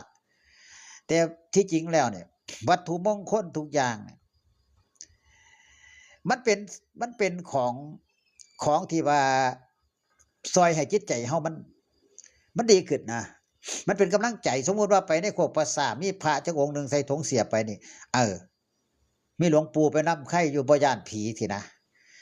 ไปในป่าน้ำเขาในหยังก็บ่ย่านผีมีพระนี่เป็นกำลังใจแต่ที่จริงผีบ่ย่านดอกเหรียญพระนะคันมันสิมามันก็มาเลยน่ะประมาณเนี่ยคือวัตถุมงคลนี่เป็นของขวัญกำลังใจที่เป็นทหารเป็นไผก็ตามที่เอาพระไปเนี่ยคือเป็นสินกำลังใจเป็นของกำลังใจนะครับอันนี้แล้วแต่ความเชื่อเนาะอาตมาก็บ่กล่าวว่าหลายดอกแล้วแต่ความเชื่อเฮาเชื่อว่าสิ่งนี้ดีมันก็ดีน่ะสิ่งว่าเชื่อว่าสิ่งนี้บ่ดีมันก็บ่ดีมันแล้วแต่ความเชื่อของพระอาจารย์เดี๋ยวอ่านคอมเมนต์บ่ทันแล้วพระอาจารย์ครับบ่เชื่อแล้วไปบอกว่าบ่มีบ่เป็นจริงแต่งขึ้นมาเขาสิเป็นคนจังได๋ครับเขาก็เป็นคนแบบนั้นบ่คนพวกนี้เขาสิบ่ค่อยฟังปานใดเพราะว่าเขาบ่เห็นไงไปบอกแล้วเขาบ่เชื่อก็ปล่อยไปยกก็ปล่อยเขาไปยถากรรมคือจังเขามีลูกหั่นล่ะบอกลูกบ่ฟังก็ปล่อยมันไปมันจักไปจังได๋ก็ปล่อยมันไปมันห้ามบ่อยู่แล้วแต่มันสิไปประมาณนี้นะคือกันล่ะโยมมีลูกบ่อันดับแรกมันต้องฝึกให้เห็นก่อนอีหยังก็ตามต้องเฮ็ดให้เห็นก่อน เฮ็ดให้คนอื่นประชาชนพ้นได้ก่อนเห็นก่อนนี่คนพ้นหลงจากของบ่เบิ่งผู้อื่นหนึ่งต้องรู้จักกาลเทศะรู้จักสรรพสิ่งสรรพสัตว์ทั้งหลายมีเมตตาจิตอนุเคราะห์สงเคราะห์จิตมันสิออกไปแบบนั้นแต่คนปฏิบัติมันต้องมองโลกการไก่มองโลกไปทางไก่การไก่เลยบอกกว้างๆเลยมันต้องมองโลกไปไกลๆอย่าไปมองเฉพาะปฏิทินเจ้าของอย่าไปมองเฉพาะหัวเข้าเจ้าของแค่อยู่ไกลๆมองไปไกลๆการปฏิบัติก็คือการนั่งสมาธิอยู่วัดนี่เฮาต้องมองการไก่เด้เฮาต้องมองระยะไกลเด้มองคิดตรงคิดไปไกลๆเลยว่าตอนเนี้ยนั่งสมาธิอยู่เนี่ยเศรษฐกิจเป็นจังไดเนี่ยมันบ้านเมืองเป็นจังไดเนี่ยบ่แม่นว่าที่เอาตั้งแต่ทํไปให้กับญาติโยมได้บังคับให้ญาติโยมปฏิบัติแบบนั้นมันเป็นแบบเจ้าของเสียมันบ่ได้อำนาจแบบนั้นบ่ได้บ่ถูกนะครับคือญาติโยมเนี่ยเขาต้องดิ้นรนเขาต้องหาอยู่หากินหาเช้ากินค่ำเข้ากอกหม้อก็บ่มีลังคนประมาณเนี่ยมันต้องมองไปจุดนี้สิ่งที่พระสงฆ์ทั้งหลายที่จะต้องเฮ็ดจะต้องทำตอนนี้คือกตัญญูต่อญาติโยม1น้ำ2ข้าว3ปัจจัย4ทุกอย่างที่อยู่อาศัยยารักษาโรคที่ได้มาจากญาติโยมคืออาศัยญาติโยมสิไปโดยบ่มีญาติโยมบ่ได้อยู่คนเดียวก็บ่ได้ปฏิบัติอยู่ป่าอยู่ดงคนเดียวก็บ่ได้ต้องเดินท้องต้องเดินด้วยอาหารถ้าบ่มีผู้อุปถัมภ์อุปถากอุปถัมภ์คำชูก็ไปบ่รอดพลังของเจ้าปฏิบัติก็บ่มีแม้แต่พุทธเจ้าก็กลับมาฉันอาหารของนางสุชาดาถวายเข้ามัทุปยาตจังได้ฟื้นสู้ขึ้นมาไปตัดสรุปเป็นอรหันตสัมมาสัมพุทธเจ้าเจ้าที่บ่อาศัยโยมอยู่บ่ได้เจ้าต้องเห็นใจญาติโยมพระสงฆ์องค์ข้าเจ้าทุกรูปเลยต้องเห็นใจญาติโยมว่าทำมาหากินทำกสิกรอย่างแน่ลำบากลำบนสุดที่ได้เงินมาแต่ละบาทแต่ละเบี้ยยากฉะนั้นพระสงฆ์ที่มีแต่เอาอย่างเดียวบ่ได้ที่มีแต่อยากได้อยากดีอยากเอาจากโยมบ่ได้ต้องเห็นใจโยมไอ้เรื่องเงินทองนี่ไปบิณฑบาตเลี้ยไล่จังทันทีก็บ่ได้ผิดพระธรรมวินัยนะครับต้องเห็นใจโยมเขาต้องซื้ออยู่ซื้อกินแกงถุงหนึ่งน้ำถุงหนึ่งเท่าไหร่ประมาณเนี่ยข้าวกระสอบหนึ่งเท่าไหร่พระสงฆ์เนี่ยต้องอยู่ในสมถะต้องอยู่ในความสันโดษเรียบง่ายนะครับอยู่ตามมีตามเกิดบ่ง่ายฉันท่าความพอใจในสิ่งที่มีเมื่อใดมีก็สันเมื่อใดบ่มีก็บ่สันอยู่ไปจังซั่นเสียสละชีวิตเอาชีวิตไปเดิมพันตั้งใจด้วยความกตัญญูปฏิบัติให้เห็นศีลเห็นธรรมให้เกิดปัญญาให้เกิดความรู้เห็นบ่มันเป็นจังซั่นสิไปปฏิบัติเห็นเจ้าของรู้เจ้าของแล้วที่ไปบอกผู้อื่นมาเฮ็ดแบบเพียงของเห็นเจ้าของรู้มันบ่ได้สังคมไม่ยอมรับผู้ใดก็ตามระดับใดก็ตามน่ะต้องไปคิดแบบนั้นบ่ได้ต้องเป็นแบบนี้เฮาต้องไปนํกันเนี่ยโยมกับพระต้องไปนํกันเพราะอาศัยถึงกันและกันโยมก็อาศัยปัจจัย4พระก็อาศัยปัจจัย4เนี่ยมันต้องไปด้วยกันถ้อยทีถ้อยอาศัยถึงกันและกันมันถึงจะอยู่ได้ศาสนาพุทธเนี่ยบ่แม่นว่าสิเอาฝ่ายเดี๋ยวบ่แม่นว่าที่ทุจริตบ่แม่นว่าที่หลอกลวงอย่างเดียวพระรูปใดหลอกลวงพระรูปใดทุจริตนั่นคือไปบ่รอดเป็นทางเสื่อมเป็นบุคคลที่เสื่อมในบุคคลที่เห็นบ่พุทธเจ้าสอนเลยในพระไตรปิฎกทุกคำพีเลยเห็นบ่เป็นจังซั่นอย่าไปกระแหนงกันอย่าไปอิจฉาพยาบาทกันอย่าไปใส่ไล่ป้ายสีกันพุทธเจ้าบ่ได้สอนแบบนั้นพุทธเจ้าบ่ได้สอนพระก็ดีโยมก็ตามเพิ่นบ่ให้เบียดเบียนเพื่อให้มีความรักความเมตตาซึ่งกันและกันถ้อยทีถ้อยอาศัยค่อยเว้าค่อยจากันนั่นคือสังคมยอมรับในสิ่งพวกนั้นบ่ถือตนบ่ถือโตบ่ยกโตคนท่านประมาณไปแบบง่ายๆไปแบบธรรมดานะครับบ่ได้ถือตนถือโตบ่ได้ใช้อำนาจมาดใหญ่บ่ได้ใช้อีหยังดอกมันบ่เกินกันดอกตราบใดที่ยังเดินเหยียบดินอยู่เนี่ยนะครับมันต้องไปแบบกันส่วนมากคนบ่เป็นแบบนั้นคนที่หลงยศหลงลาภสักการะหลงหลายๆอย่างนะบ่รู้จักว่าพระไตรลักษณ์คือหยังมันก็เลยบ่รู้จักมันก็เลยเฮ็ดให้ จิตใจนี่บ่เบิกบานบ่ชื่นมื่นบ่ล่าเริงนะบ่บันเทิงในธรรมนะบ่ล่าเริงบ่บันเทิงในธรรมในศีลมันก็เลยอยู่แบบลำบากมีอยู่พอมีพอกินนะตามมีตามเกิดมันสิจบเท่าใดก็จบเท่านั้นชีวิตคนเฮาน่ะบ่ได้โดนดอกโยมพ่อโยมแม่อยู่กันบ่ถึง100ดอก80ก็ถือว่าได้กำไรชีวิต90ก็ถือว่าได้กำไรชีวิตยกเว้นคนที่เดินทางมาจากยุค90เท่านั้นถึงจะถึง90 80เพราะมันไม่มีอะไรที่มาคล้องในชีวิตจิตใจ แต่คนสมัยทุกมื้อนี่บ่ถึงหรอกเพราะการเสพการอยู่การกินการอยู่มันมีสารหลายๆอย่างเกิดขึ้นในโลกสังคมเฮ็ดให้คนเป็นโรคนั่นโรคนี่ก่อสารมะเร็งในร่างกายเห็นป่ะคนที่อยู่ได้70 90คือคนอยู่90เท่านั้นหรือว่า100นอกนั้นบ่ถึงหรอก70ยังยากจากมาจาก90มาฮอด70ก็มีไป70 71 72 73ไป74ไปบ่แม่นบอกหวยเด้อแล้วจะไปซื้อเลขเด้ออายุบอกอายุคนนะ คนฉลาดโอ้ยหลวงพ่อบอกเลขต้องซื้อก่อนหน้าเพิ่นว่าออกไม่ลิถือโอ้ยยากหลวงพ่อเด้อบ่แม่นเด้อาตมาบอกเรื่องอายุคนนะครับบอกเรื่องอายุคนให้ฟังว่าจะได้โยมสาธุครับพระอาจารย์คุยกับคนบ่มีธรรมเหมือนคุยกับคนละเรื่องแม่นอยู่ แม่นอยู่คุยกับคนบ่มีธรรมติเหมือนคุยกับคนละเรื่องคันเฮาเว้าธรรมะพวกเขาสิไปเว้าอีกเรื่องหนึงเด้คันคนมีศีลไปเว้ากับคนหาปลาก็บ่คือกันเด้คนเขาสิไปหาปลานั่นไปบอกว่าอย่าเฮ็ดบาปเด้อมันบาปเขาก็บ่เขาเฮาเด้เขาบ่ควบเฮาต้องไปหาคนที่มีธรรมคือกันคนที่บ่ทำบาปคือกันนั่นล่ะเฮาต้องเลือกคบเด้ไปคบคนรักของก็พาไปรักของในมงคล38ประการเด้คบคนพาลก็พาไปหาผิดเฮาต้องคบบัณฑิตตัวหาคนที่เป็นมีความรู้ตัวใกล้ชิดความรู้ตัวคนมีความรู้ตัวมันจังสิได้ความรู้ได้ปัญญาแม่นบ่ล่ะวัตรสูตรที่7เนี่ยวัตรสูตรที่7ในพระไตรปิฎกเล่มที่25เดี๋ยวมันสิจบบ่มื้อนี้บ่จบกับมื้ออื่นพุ่นล่ะเนาะมื้อมื้อต่อไปพุ่นล่ะมันจบแล้วสิได้ขึ้นเล่ม45เลยเล่มใหญ่เนี่ยที่อาตมาย่อให้เบิ่งแรกๆสูตรที่7นี่เพิ่นบอกว่าข้อ305ข้าพเจ้าได้สดับมาแล้วจังซี่ว่าสมัยหนึ่งพระภูมิพระภาคประทับอยู่ณพระวิหารเชตวันอารามของท่านอนาถปิณกเศรษฐี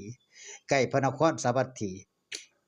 ครั้งนั้นแลเป็นเวลาเต่าพระภูมิพระภาคทรงครองอันตรวัตโศกแล้วได้ทรงถือบาทและจีวรเสด็จเข้าไปบิณฑบาตยังพระนครสาวัตถีก็สมัยนั้นแลอัคคีกะพระทวชพามเนี่ยก่อไฟแล้วตกแต่งของที่ควรบูชาอยู่ในนิเวศลำดับนั้นแลพระพุทธภาคเสด็จเที่ยวบิณฑบาตตามลำดับต่อในพระนครสาวัตถีเสด็จเข้าไปยังนิเวศของอาคีกับพระทวชพามเนี่ยอาคีกับพระทวชพามเนี่ยได้เห็นพระพุทธภาคเสด็จมาแต่ไกลเห็นตั้งแต่ไกลเลยขั้นแล้วได้กราบทูลพระพุทธภาคว่าหยุดอยู่บ่นั่นล่ะคนโลดว่าซั่นว่าพุทธเจ้าเด้หยุดคนหัวโลดหยุดอยู่บ่นั่นล่ะหยุดอยู่บ่นั่นสมณะหยุดอยู่บ่นั่นล่ะคนถอยด่าไปเลยถึงคนหัวโลดถึงสมณะถึงคนลอยถึงคนถอยว่าพุทธเจ้าเด้เมื่ออาคิกะพระรัตวชพามกราบทูลจังสี่แล้วพระผู้มีพระภาคได้ตรัสถามว่าดูก่อนพราหมณ์กระท่านหูจักคนถอยหรือทำเป็นเครื่องกระทำให้เป็นคนถอยหรือบ่ซั่นว่าเจ้าหูจักคนถอยบ่ว่าซั่นเจ้าคือว่าคนถอยบัดนี้เพิ่นเลยบอกว่าท่านพระโคดมข้าพเจ้าบ่รู้จักคนถอยหรือทำเป็นเครื่องกระทำให้เป็นคนถอยดีล่ะขอท่านพระโคดมจงแสดงทำตามที่ข้าพเจ้าเพิ่งรู้จักคนถอยหรือว่าทำเป็นเครื่องกระทำให้เป็นคนถอยเถิดนี่เพิ่นก็เลยอยากฮู้ได้บัดพระพุทธเจ้าก็เลยตอบว่าดูก่อนพราหมณ์ ถ้าจังสั้นท่านจงฟังเด้อจงใส่ใจให้ดีเฮาสิกล่าวอัคคิกับพระรมราชภาพผู้หลับพระพุทธเจ้าภาคแล้ว พระพุทธเจ้าภาค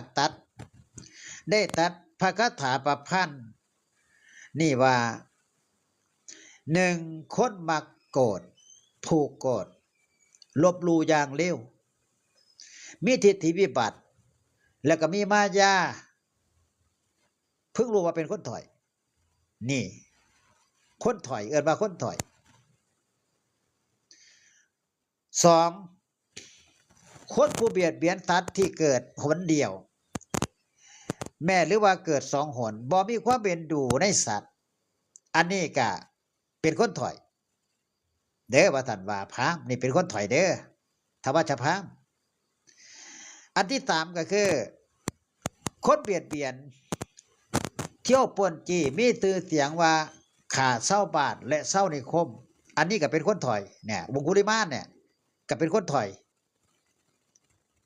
เที่ยวป่วนจี้ฆ่าคนเนี่ยขาวนิ้วมือหรือโจรลักชิงของมาเนี่ยเป็นคนถอยพุทธเจ้าว่าจะต้องเป็นคนถอยข้อที่4เพิ่นบอกว่าคนลักทรัพย์ที่ผู้อื่นหวงแหนบ่ได้อนุญาตให้ในบ้านหรือในป่าก็ดีอันนี้ก็เป็นคนถอยข้อที่5คนที่กู้หนี้มาใส่แล้วกล่าวว่าหาได้เป็นหนี้ท่านไม่คือไปกู้ยืมเขามาแล้วบ่ได้เป็นหนี้เขาในเวลาเขามาถามหน้าไปกู้หนี้เขามาแล้วว่าบ่ได้เป็นหนี้เขาหนีไปซะบัดหนีจากบ่นั้นไปอยู่อื่นหนีหนี้นะอันนี้คือคนถอยคือกันพุทธเจ้าว่าเป็นคนถอยผู้ใดหนีหนี้เป็นคนถอยเด้ในพระไตรปิฎกพุทธเจ้าเพิ่นบอกไว้จังซั่นข้อที่6เพิ่นบอกว่าคนถือเขาคนฆ่าคนเดินทางเนี่ยคนอย่างนำทางคนฆ่าคนเดินทางแล้วก็ชิงเอาสิ่งของชิงเอาทรัพย์เพราะอยากได้สิ่งของผู้อื่นเขาเอิ้นว่าจี้ปล้นนั่นล่ะลักกลางทางน่ะอันนี้ก็เป็นคนถอยพุทธเจ้าตรัสว่าคนนี้ก็เป็นคนถอยข้อที่7คนถือเขาถามเป็นพยานแล้วเก่าคำเทศเนี่ยเขาถามว่าเป็นพยานได้บ่ทั้งที่เห็นความจริงเด้ทั้งที่คนนี่เป็นความเห็นความจริงเบิดเป็นพยานให้เขาแน่พอฮอดเวลาเก่าคำเทศบ่เข้าทางคนที่ถือวันต่อไปพอเหตุแห่งตนก็ดีพอเห็นทรัพย์เขาเด้พอเหตุแห่งปืนก็ดีพอเหตุแห่งทรัพย์ก็ดีนั่นเห็นเงินเขาเห็นสินบนเขาเห็นความจริงอยู่เด้แต่ว่าเขาเอาเงินให้ก็เลยเขาจ้างให้เว้าความเท็จเขาจ้างเลยนี่เอาเฮ็ดความเท็จเว้าบ่ต้องเว้าตรงเด้ออันนี้ก็เป็นคนถอยเห็นบ่ทั้งที่เป็นเห็นพยานแล้วว่าความจริงเป็นจังได๋บ่ยอมเว้าเวลาเขามาถามบ่ยอมเว้าเป็นอย่างอื่นเห็นเงินคนที่ทำผิดน่ะก็เลยเขาจ้างสินบนอันนี้เอิ้นว่าเป็นคนถอยคือกันพุทธเจ้าเพิ่นตรัสไว้คนผู้ประพฤติล่วงเกินในภริยาของญาติก็ตามของเพื่อนก็ตามของหมู่พวกก็ตามนี่ประพฤติล่วงเกินเด้ไปมักเมียผู้ก็ดีไปมักภริยาของญาติก็ตามของหมู่ก็ตามหรือว่าด้วยข่มขืนหรือว่าด้วยการร่วมรักกันอันนี้ก็เป็นคนถอยเห็นบ่พูดเป็นคนถอยเบิดไปชอบเขาไปรักเขาไปเฮ็ดให้ครอบครัวเขาแตกแยกเขาอยู่กันดีๆนี่ก็เป็นคนถอยพุทธเจ้าว่าตาเป็นคนถอยคนผู้สามารถแต่บ่เลี้ยงคนผู้สามารถมีคนสามารถแต่บ่เลี้ยงพ่อแม่ผู้เฒ่าผู้แก่ผ่านวัยหนุ่มสาวไปแล้วอันนี้ก็เป็นคนถอยคนที่บ่เลี้ยงพ่อแม่เนี่ยใหญ่ขึ้นมาแล้วหนีไปเลยบ่เลี้ยงพ่อเลี้ยงแม่อันนี้เขาเอิ้นว่าคนถอยบ่เป็นคนดีเด้เป็นคนถอยพุทธเจ้าตรัสไว้เด้อคนผู้ทุบตีด่าว่าพ่อแม่ด่าพี่ชายด่าพี่สาวพ่อตาแม่ยายพ่อผัวแม่ผัวอันนี้ก็เป็นคนถอยผู้ใดเถียงยาเถียงปู่นี่เป็นคนถอยคือกันเนี่ยผู้หญิงกันภรรยาเป็นภรรยาเอาไปเถียงพ่อเถียงแม่เป็นคนถอยเนี่ยพุทธเจ้าเพิ่นตรัสไว้เด้อคนถูกถามถึงประโยชน์บอกสิ่งที่บ่เป็นประโยชน์เว้ากบเกินไป จังตันจังสี่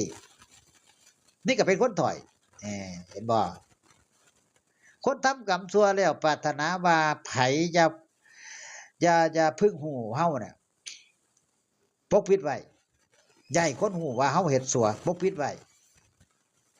คนปกปิดความชั่วไว้ก็เป็นคนถอยพุทธเจ้าประทานไว้คนผู้บ่ไปสู่ตระกูลอื่นแล้วก็บริโภคโภชนะที่สะอาด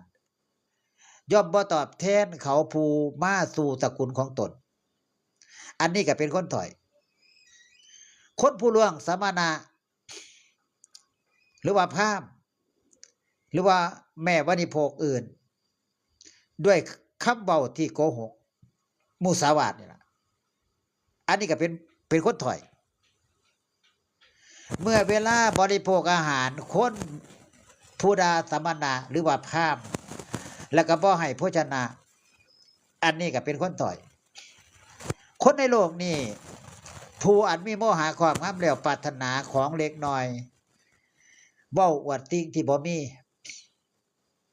อันนี้ก็เป็นคนถอยคันอวดสิ่งที่บ่มีในตนนี่เป็นคนถอยปฏิบัติเห็นนั่นปฏิบัติเห็นนี่ไปเว้าคนอื่นฟังอันนี้ก็เป็นคนถอยสิเป็นธรรมนาชีพราหมณ์ก็ตามสิเป็นไผก็ตามพระอรหันต์ญาณโยมก็ตามถ้าไปอวดว่าเจ้าของเป็นผู้พิเศษเป็นผู้เลิศเขาเรียกว่าคนถอยนะครับพุทธเจ้าตรัสว่าเป็นคนถอยคนฉุนเฉียวกระด้างมีความปรารถนาลามกมีความตนีโอ้อวดเฮ็ดหยังก็บ่มีหิริโอตตัปปะบ่เกรงกลัวต่อบาปบ่สะดุ้งกลัวต่อบาปต่อกรรมบ่มีละอายเลยอันนี้ก็เป็นคนถอยนะครับคนติเตียนพระพุทธเจ้าหรือว่าติเตียนบรรพชิตพระสงฆ์องค์เจ้าหรือว่าคฤหัสถ์สาวกของพุทธเจ้าเนี่ยติเตียนก็บ่ได้เด้ติเตียนพระสงฆ์จังตันจังที่ด่าพระสงฆ์ทันทีหรือว่าพระราชีพราหมณ์เนี่ยผู้ใดติผู้ใดเตือนจังซั่นอันนี้ก็เป็นคนถอยพุทธเจ้าตรัสไว้ครับเป็นคนถอยผู้ใดแลบ่เป็นพระอรหันต์แต่ปฏิญาณว่าเป็นพระอรหันต์ผู้นั้นแลเป็นคนถอยเป็นคนถอยตำซาเด้บอกว่าเนี่ยข้าพเจ้าเป็นอรหันต์เด้อจังซั่นสิไปบอกเขาเป็นผู้พิเศษเด้อเนี่ยเป็นคนถอยที่ตำซาสามารถเป็นโจรในโลกพร้อมทั้งพรหมโลกคนเราใดเราหนึ่งปรารถนาประกาศเจท่านแล้วคนเรานั่นละคนเรานั่นแลเพิ่นว่าเฮากล่าวว่าเป็นคนถอยเด้อบุคคลบ่เป็นคนถอยเพราะชาติบ่เป็นพราหมณ์เพราะชาติแต่เป็นคนถอยเพราะหยังบ่เป็นคนถอยเพราะชาติบ่เป็นคนถอยเพราะชาติเนี่ยเพราะหยังแต่ว่าเป็นคนถอยเพราะหยังเป็นคนถอยเพราะกรรมเป็นพราหมณ์เพราะกรรมโยมท่านจงฮู้ข้อนั้นตามที่เฮาแสดงนี่บุตรของจันททานเลี้ยงตัวเองได้บุตรของคนจันทานเลี้ยงตัวเองได้ปรากฏชื่อว่ามาตังคานี่เป็นคนกินของที่ตนให้สุกเองเขาได้ยศอย่างสูงที่ได้แสนยากกษัตริย์และพราหมณ์เป็นอันมากได้มาสู่ที่บำรุงของเขาขึ้นญาณอันประเสริฐไปสู่หนทางใหญ่อันบ่มีฝุ่นเขาสำรอกกามละราคะเทียได้แล้วเป็นผู้เข้าถึงพรหมโลกชาติบ่ได้ห้ามเขาให้เข้าถึงพรหมโลกพราหมณ์เกิดในตระกูลภูสาธยายมนต์เป็นพวกไล่มนต์แต่พวกเขาปรากฏในบาปกรรมอยู่เนืองๆเพิ่งถูกติเตียนในปัจจุบันทีเดียวและพบหน้าก็เป็นทุกขติชาติห้ามกรรมพวกชาตินี่ห้ามกันพวกเขาจากทุกขติหรือว่าจากคฤหาบ่ได้บุคคลบ่เป็นคนถอยเพราะชาติบ่เป็นพราหมณ์เพราะชาติแต่ว่าเป็นคนถอยเพราะกรรมโยมพ่อโยมแม่เป็นพราหมณ์เพราะกรรมเมื่อพระมุนีพระเจ้าตัดจังสี่แล้วอัคคิกับพระราชธรรมชพราหมณ์ได้กราบทูลพระผู้มีพระภาคว่าข้าแต่พระโคดมผู้เจริญพระสิทธิ์ของพระองค์เนี่ยแจ่มแจ้งเด้อข้าแต่พระโคดมผู้เจริญพระองค์เนี่ยทรงประกาศธรรมโดยอเนกปริยายเปรียบคือหงายของที่ขวางเปิดของที่ปิดบอกทางแก่คนหลงทางหรือตามปฏิไว้ในที่มืด ด้วยหวังว่าคนมีจักษุสิเห็นรูปได้ฉะนั้นข้าพระองค์ขอถึงพระองค์กับทั้งพระธรรมและพระภิกษุสงฆ์เป็นสรณะเด้อพระเจ้าค่ะขอพระองค์ทรงจำข้าพระองค์ว่าเป็นอุบาสกผู้ถึงตลอดชีวิตจำเดิมแต่เมื่อนี้เป็นต้นไปพระเจ้าค่ะฟังแล้วก็เลยทวารภาพเนี่ย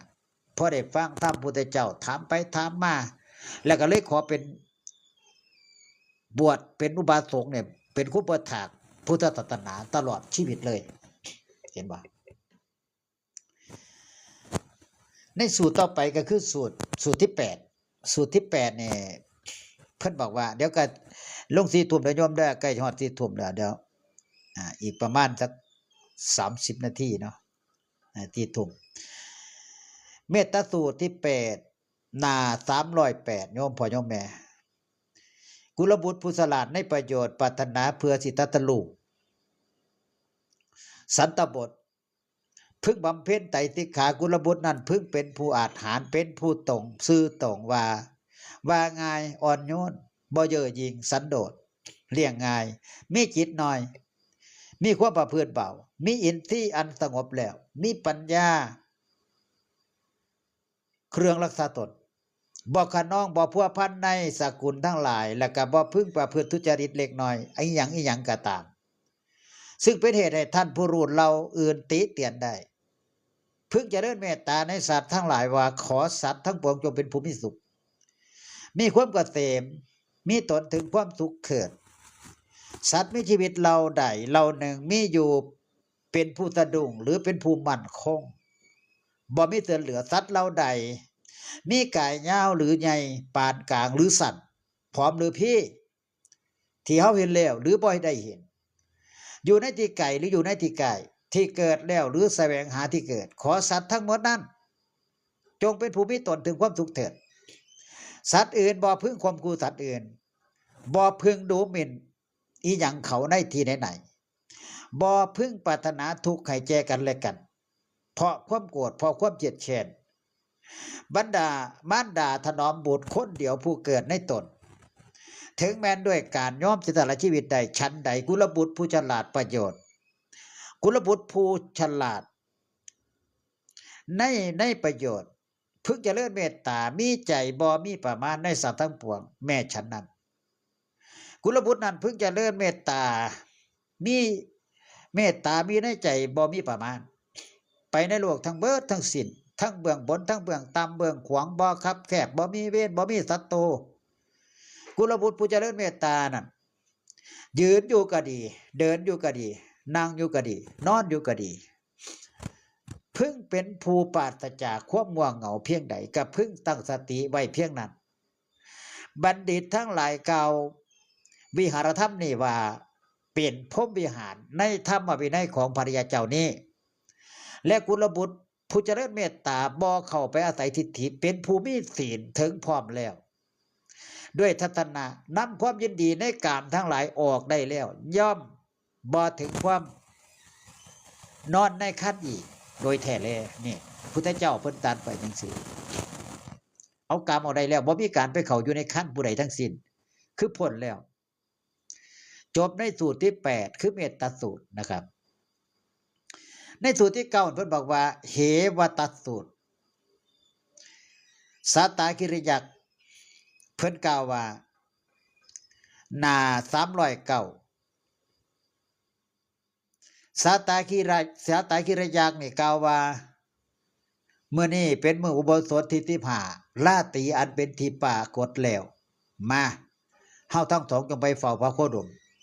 ผู้เป็นศาสดามีพระนามอันบ่ทราบเถิดหรือว่าอันบ่ทราบเถิดไปเฝ้าพระพุทธเจ้าเนี่ยเป็นพระศาสดาที่เพิ่นเป็นผู้บ่ทราบเถิดชวนกันไปเหมวัตยาถามว่าพระโคดมผู้คงที่ทรงตั้งพระทัยไว้ดีแล้วในสัตว์ทั้งปวงแลหรือพระโคดมทรงกระทำความดำริในอิทธารมและอนิทธารมให้อยู่ในอำนาจและหรือให้อยู่ในอำนาจนี้บ่ว่าซั่นว่าสาตากิริยักษ์ตอบว่า กับพระองค์เป็นผู้คงที่ทรงตั้งพระทัยไว้ดีแล้วในสัตว์ทั้งปวงอันหนึ่งพระองค์ทรงกระทำความดำริในอิทธารมและอนิถารมให้อยู่ในอำนาจแล้วเหวัตยะก็ถามว่า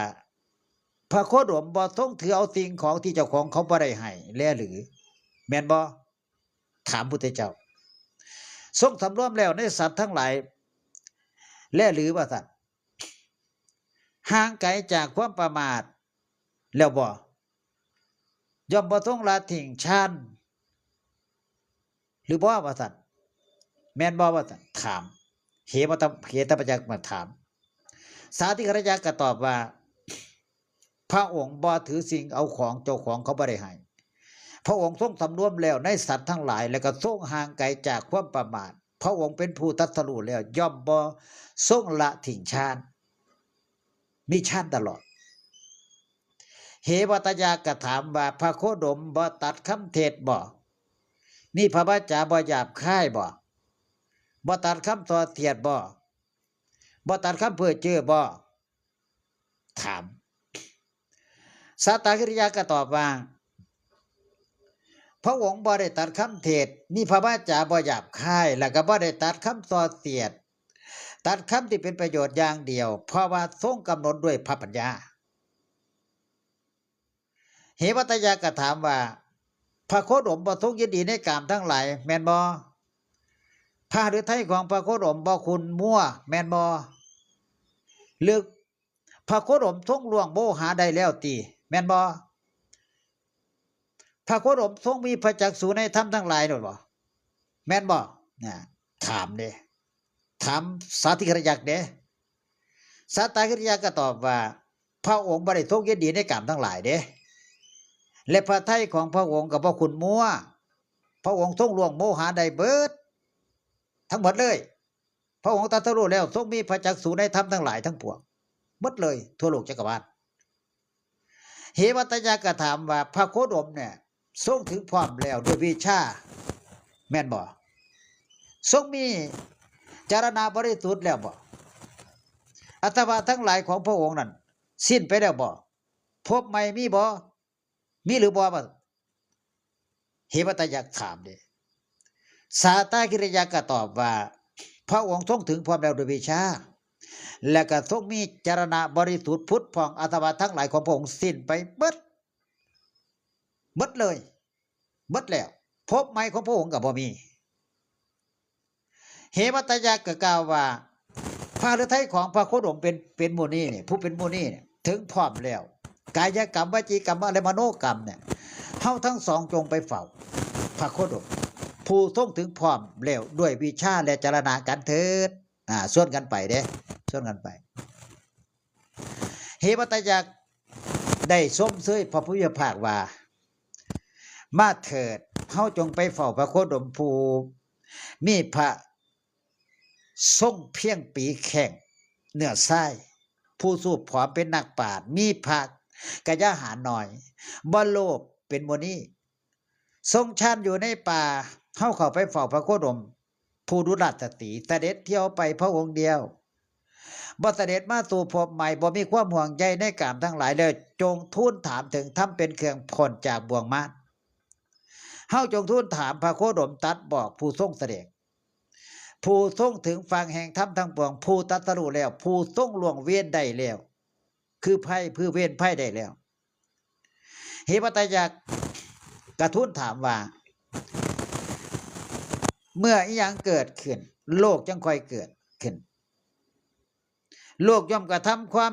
เชยชิดอีหยังในอีหยังโลกจังค่อยยึดโลกยึดถืออีหยังมีหยังมีโลกจึงเดือดร้อนนี่คำถามของเหวัตยักษ์เด้คำถามของเหวัตยักษ์ทูลถามพระพุทธเจ้ามีหยังเกิดขึ้นโลกจังค่อยเกิดขึ้นโลกย่อมกระทำความเชยชิดอีหยังโลกจังยึดถืออีหยังเมื่ออีหยังมีโลกจังค่อยเดือดร้อนเฮ็ดให้โลกเดือดร้อนนี่คือคำถามของเหวัตยักษ์ถามพุทธเจ้าพระผู้มีพระภาคเจ้าก็เลยตอบว่าดูกระเหวตะเมื่ออายตนะภายในและภายนอกหกเกิดขึ้นโลกจึงเกิดขึ้น ตอบเหตุปัจจัยเด้โลกย่อมกระทำความเชื่อชิดในอาจนะภายในและภายนอก6โลกยึดถืออาจนะภายในและภายนอก6นั่นละเมื่ออาจนะภายในและภายนอก6มีโลกจังค่อยเดือดร้อนนี่คือคำตอบของพระพุทธเจ้าอุปทานที่เป็นเหตุให้โลกตั้งเดือดร้อนเป็นไฉนข้าพระองค์ทูลถามแล้วขอพระองค์จงตรัสบอกซึ่งธรรมชาติเป็นเครื่องออกจากโลกบุคคลสิพ้นทุกข์ได้จังใดพระเจ้าค่ะกามคุณ5ในโลกมีใจเป็นที่6เฮาปราศจากแล้วบุคคลคลายความพอใจในกามคุณ5นี้ได้แล้วย่อมพ้นจากทุกข์ได้ด้วยอาการจังซี่เฮาบอกถึงธรรมชาติเป็นเครื่องออกจากโลกนี้ตามความเป็นจริงแก่ท่านทั้งหลายแล้วถ้าแม่นว่าท่านทั้งหลายพึงถามเฮาเป็นพันครั้งเฮาก็สิบอกข้อนี้แก่ท่านทั้งหลายเพราะ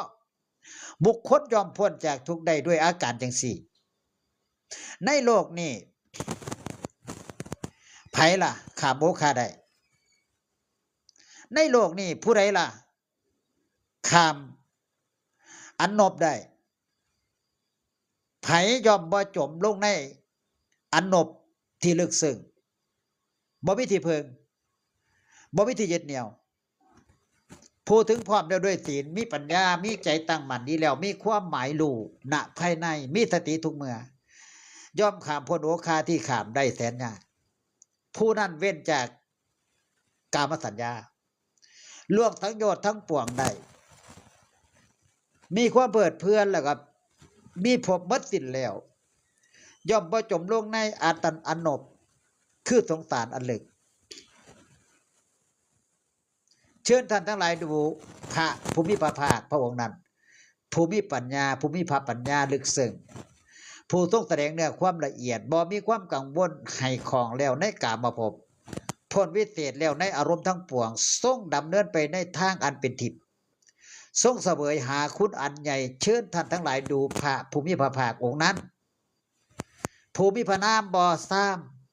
ผู้ทรงแสดงเนื้อความละเอียดผู้ทรงให้ปัญญาบ่ของแล้วในอะไรในกามทรงหูธรรมทั้งปวงมีพระปัญญาดีทรงดำเนินไปในทางอันดีเป็นอิสระเป็นอริยะทรงแสวงหาคุณอันใหญ่เมื่อนี้เฮาทั้งหลายเห็นดีแล้วหนอสว่างสวัยแล้วตั้งขึ้นดีแล้วเพราะเฮาทั้งหลายได้เห็นพระธรรมพระพุทธเจ้าข้ามโมฆะได้แล้วหาอัตวะบ่ได้เลยเห็นแล้วเนี่ยอยากถึง2 ตนมาพระพุทธเจ้าเห็นแล้วอยาก 1,000 ทั้งหมดเหล่านี้มีฤทธิ์มียศย่อมถึงพระภูมิพระภาคพระองค์นั้นเป็นสรณะด้วยคำว่าพระองค์เป็นพระศาสดาผู้ยอดเยี่ยมของข้าพระองค์ทั้งหลายขอข้าพระองค์ทั้งหลายจะขอนอบน้อมซึ่งพระสัมมาสัมพุทธเจ้าและความที่พระธรรมเป็นธรรมดีเที่ยวไปจากบ้านสู่บ้านจากภูเขาสู่ภูเขาพระเจ้าค่ะนี่คือจบเหมตวัตสูตรที่9โยมพ่อโยมแม่นะครับในพระไตรปิฎกเล่มที่25นะครับต่อไปอาลวกยักษ์อาลวกสูตรที่10ในข้อ310ข้าพเจ้าได้สดับมาแล้วจังที่สมัยหนึ่งพระภูมิพระภาคประทับอยู่ในที่อยู่ของอาลวกยักษ์อยู่ใกล้เมืองอาลวีข้างนั้นแลอาลวกยักษ์เข้าไปเฝ้าพระภูมิพระภาคถึงที่ประทับแล้วขั้นแล้วได้กราบทูลพระภูมิพระภาคว่าจงบอกไปเถิดจงออกไปเถิดสมณะพระภูมิพระภาคตรัสว่าดีละท่านแล้วได้เสด็จออกไปอาลวกยักษ์ได้กราบทูลพระภูมิพระภาคว่าจงเข้ามาเถิดสมณะพระภูมิพระภาคตรัสว่าดีละท่านแล้วได้เสด็จป่าเข้าไปแม่ครั้งที่2แม่ครั้งที่3แม่ครั้งที่4อาลวกยักษ์ก็ได้กราบทูลพระภูมิพระภาคว่าจงออกไปเถิดสมณะพระภูมิพระภาคตรัสว่าดูก่อนท่านเฮาสิบ่ออกไปละท่านจงกระทำจิตที่ท่านจะพึงกระทำเถิดอาลวกยักษ์ก็เลยบอกว่าดูก่อนสมณะข้าพเจ้าที่ถามปัญหากับท่านถ้าท่านสิบ่พยากรณ์ เจ้ข้าพเจ้าใส่เนี่ยข้าพเจ้าสิควักดวงจิตของท่านออกโยนทิ้งสิสีกหัวใจของท่านเนี่ยหรือสิจับที่เท้าทั้งสองของท่านเนี่ยแล้วก็ฟาดลงไปในแม่น้ำคงคานี่อารวากาจักบอกกับพระพุทธเจ้าพระพุทธเจ้าก็เลยว่าเฮายังบ่มองเห็นบุคคลผู้ที่สิพึ่งควักดวงจิตดวงใจของเฮาออกโยนทิ้งได้เลยสิพึ่งสีหัวใจของเฮาหรือว่าที่พึ่งจับที่เท้าทั้งสองแล้วพ่วงไปในแม่น้ำคงคาได้ในโลกพร้อมทั้งเทวโลกมารโลกภพโลกในหมู่สัตว์พร้อมทั้งสมณะข้ามเทวดาและมนุษย์ดูก่อนท่านกะและท่านเนี่ยหวังสิถามปัญหาก็จงถามเถิดบอกเอาด้วยกันให้ถามปัญหาลำดับนั้นอารวากยักษ์เนี่ยได้ทูลถามพระมิตรพระภาคเจ้าโดยคาถาว่าอีหยังล่ะเป็นทรัพย์เครื่องปลื้มจิตปลื้มใจอันประเสริฐที่สุดของบุรุษในโลกนี้เนี่ยอารวากยักษ์ถามพุทธเจ้าอีหยังล่ะที่บุคคลประพฤติดีแล้วยอมนำความสุขมาให้อีหยังล่ะเป็นรถยังประโยชน์ให้สำเร็จกว่ารถทั้งหลาย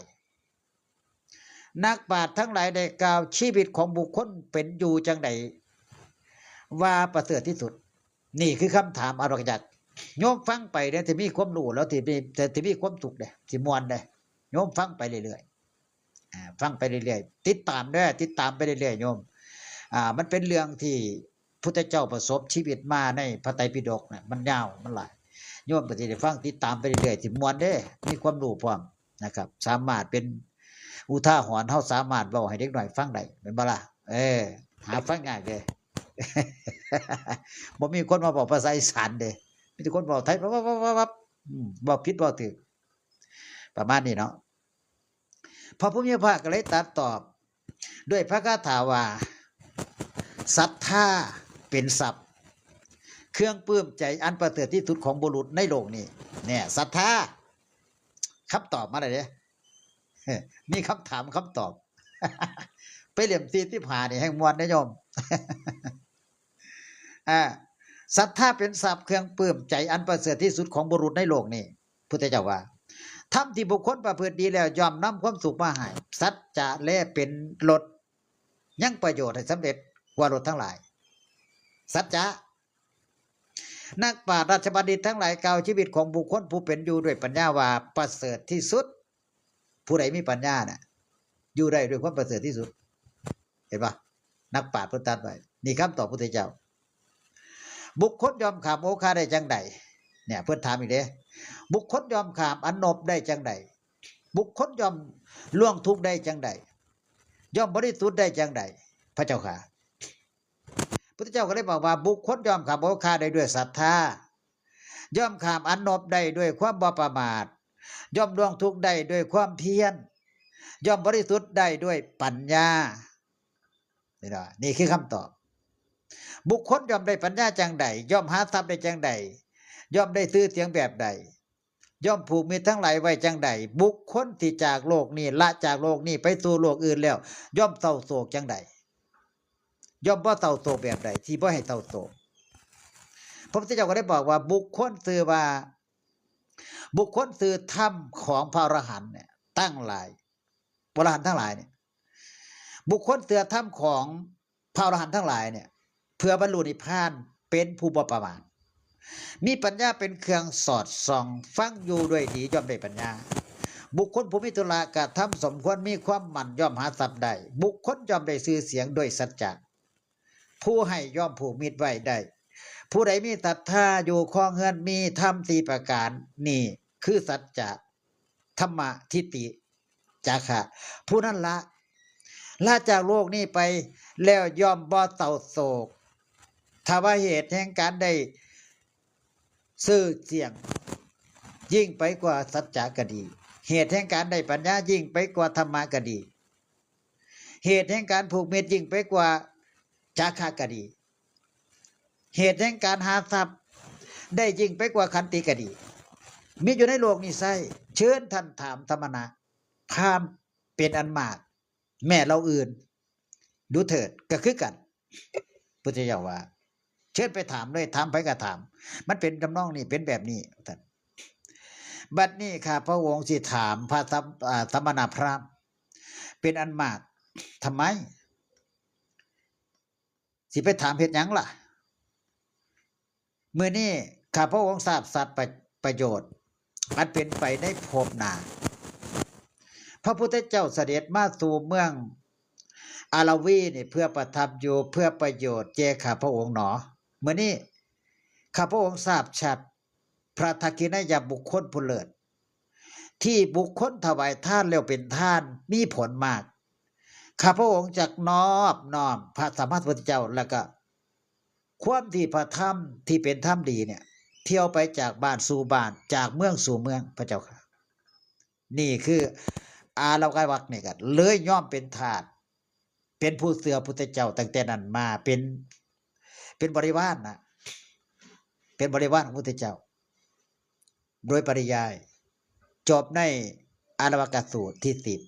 10วิชยสูตรที่11ก่อนที่ลงไหลนะในคำขึ้นเมื่อนี้เอา10 นาทีเนาะในข้อ312ย่อมพ่อย่อมแม่ถ้าว่าบุคคลที่เอาไปยืนอยู่นั่งนอนคู่เข่าแล้วก็เหยียดออกนั่นเป็นความเคลื่อนไหวของก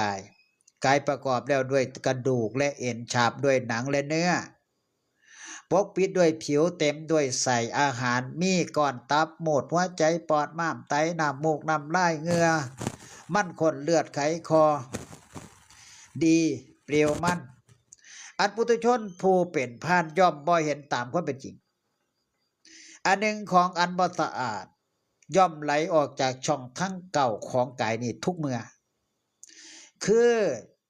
ขี้ตาจากตาขี้หูจากหูและน้ำมูกจากน้ำมูก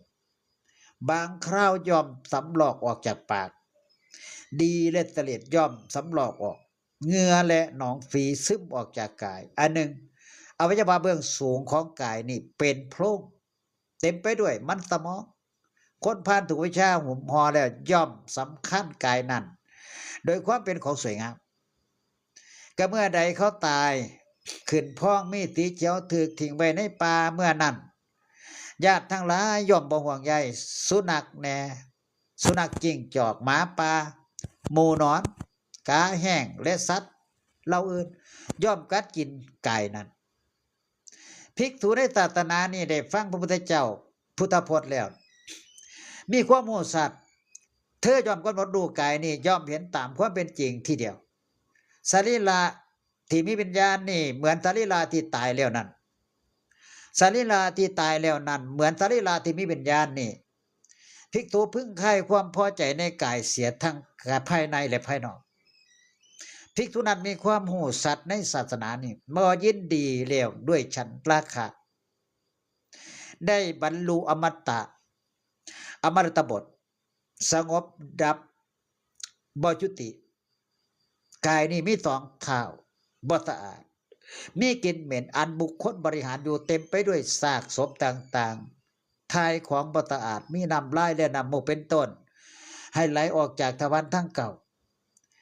และครับเมื่อใครให้ไหลออกจากขุมขนนั้นๆผู้ใดพึงสำคัญเพื่อยกตัวเพื่อยกย่องตัวหรือพึงดูหมิ่นผู้อื่นสิบ่มีอีหยังนอกจากการบ่เห็นอริยสัจพุทธเจ้าเพิ่นตรัสไว้เด้นี่คือวิชยสูตรคือการพิสูจน์ร่างกายมุนีสูตรในสูตรที่12ข้อ313ไผเกิดแต่ความชมเชยทุลีคือราคะโทสะและโมหะย่อมเกิดแต่ที่อยู่ที่อันบ่แม่นที่อยู่และความบ่เชยชมนี่แลพระพุทธเจ้าผู้เป็นมุนีทรงเห็นเป็นความเห็นของมุนีผู้ใดตัดกิเลสที่เกิดแล้วบ่พึงปลูกให้เกิดขึ้นอีกเมื่อกิเลสนั้นเกิดอยู่กับบ่พึงให้ลังไหลเข้าบัณฑิตทั้งหลายกล่าวว่าผู้นั้นว่าเป็นผู้เป็นมุนีเอกเที่ยวไปอยู่ผู้นั้นเป็นผู้แสวงหาคุณอันใหญ่ได้เห็นสันติบทผู้ใดกำหนดหู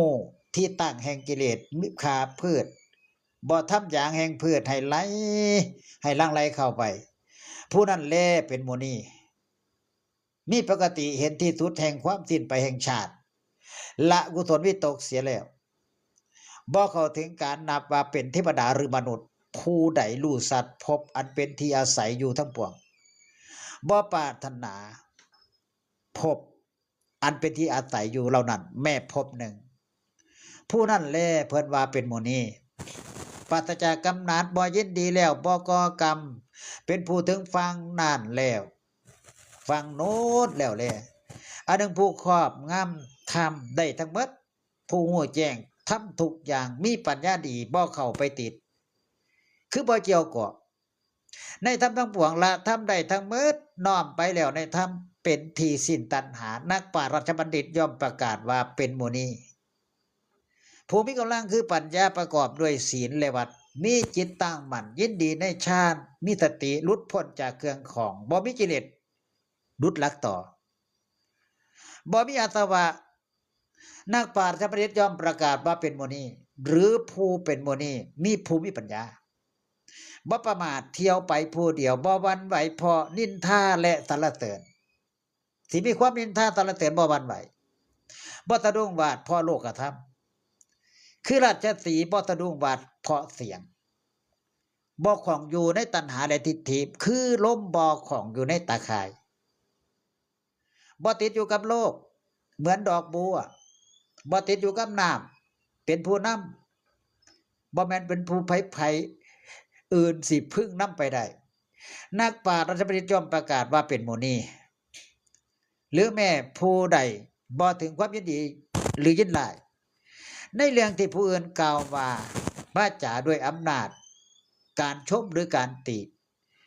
คือเสามีอยู่ที่ท่าเป็นที่ลงอาบน้ำผู้นั้นประกาศปราศจากราคะมีอินทรีย์ตั้งมั่นดีแล้วนักปราชญ์ย่อมประกาศว่าเป็นโมนีหรือแม้แต่ผู้ใดเล่ดำลงตนไว้ซื่อตรง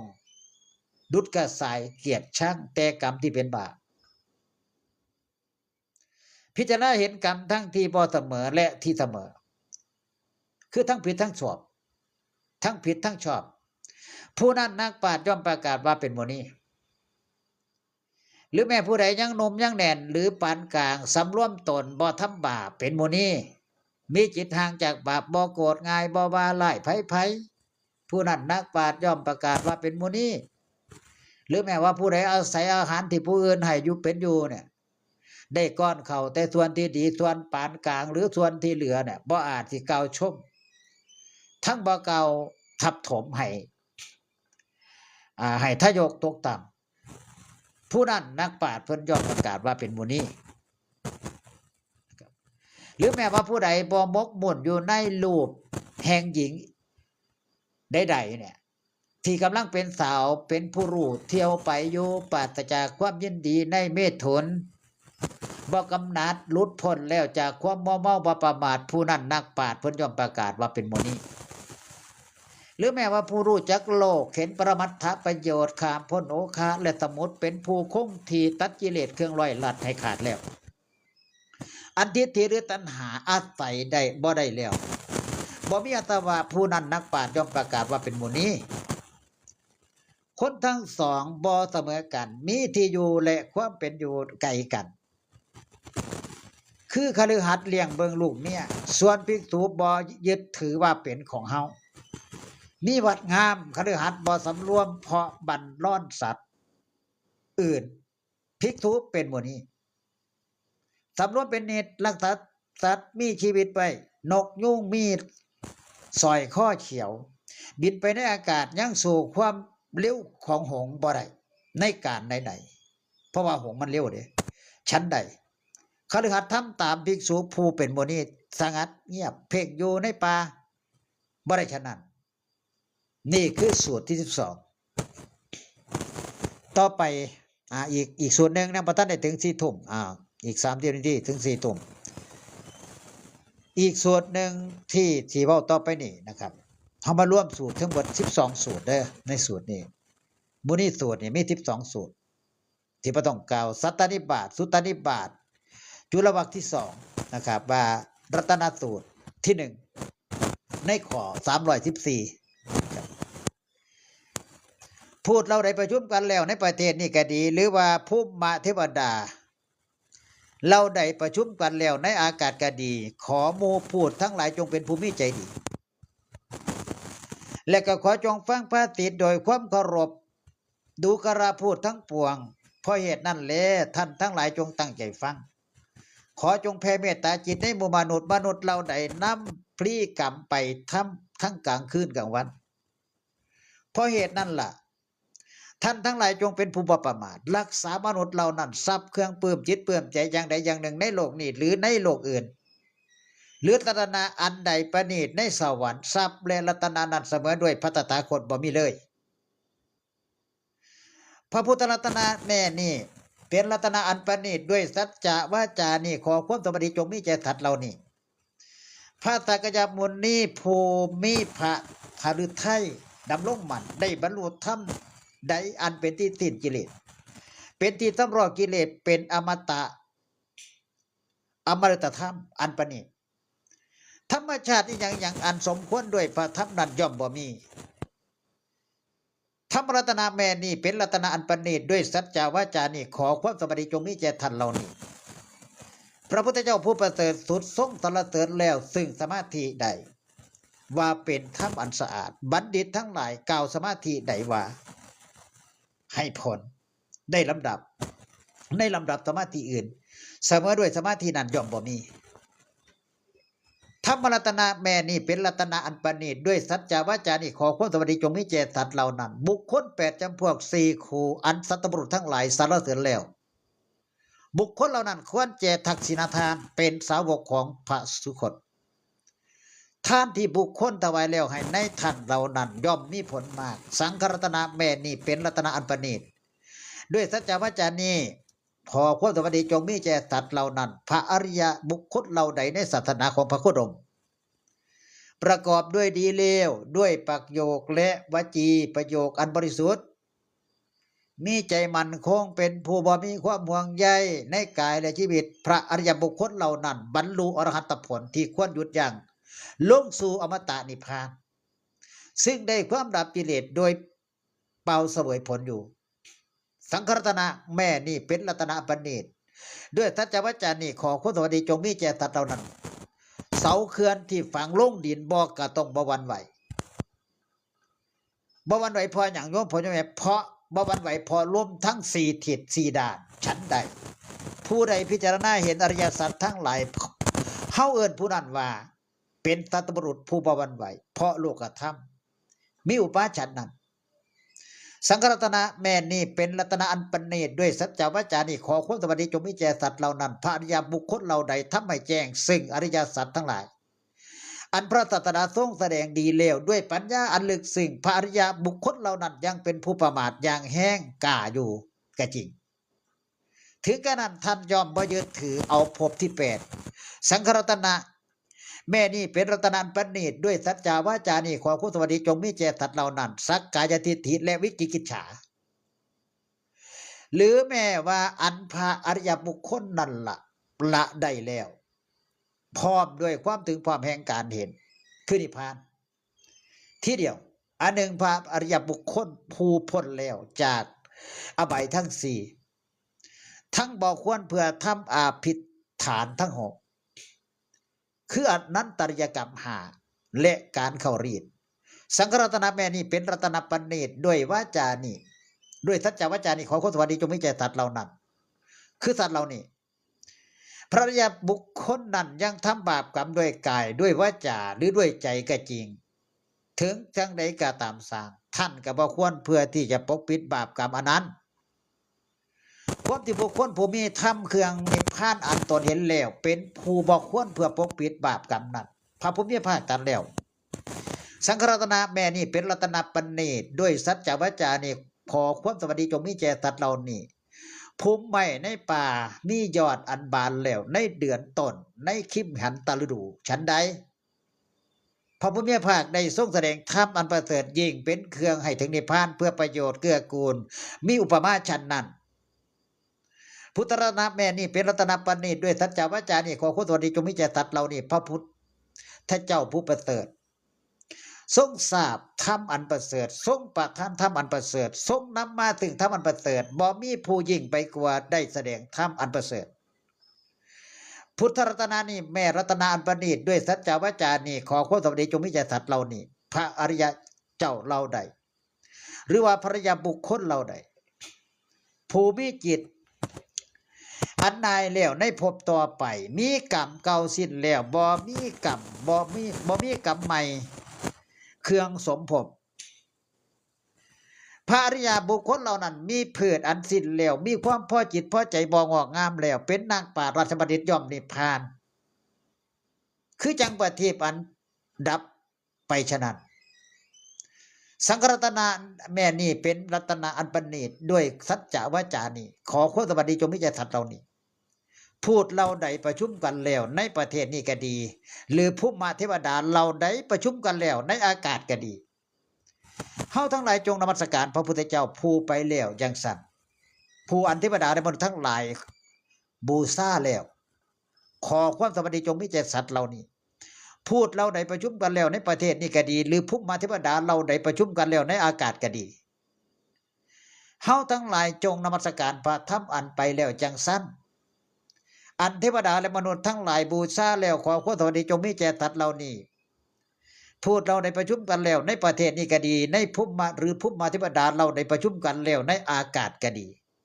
เฮาทั้งหลายจงนมัสการพระสงฆ์ผู้ไปแล้วจังสั้นผู้อันเทวดาและมนุษย์ทั้งหลายบูชาแล้ว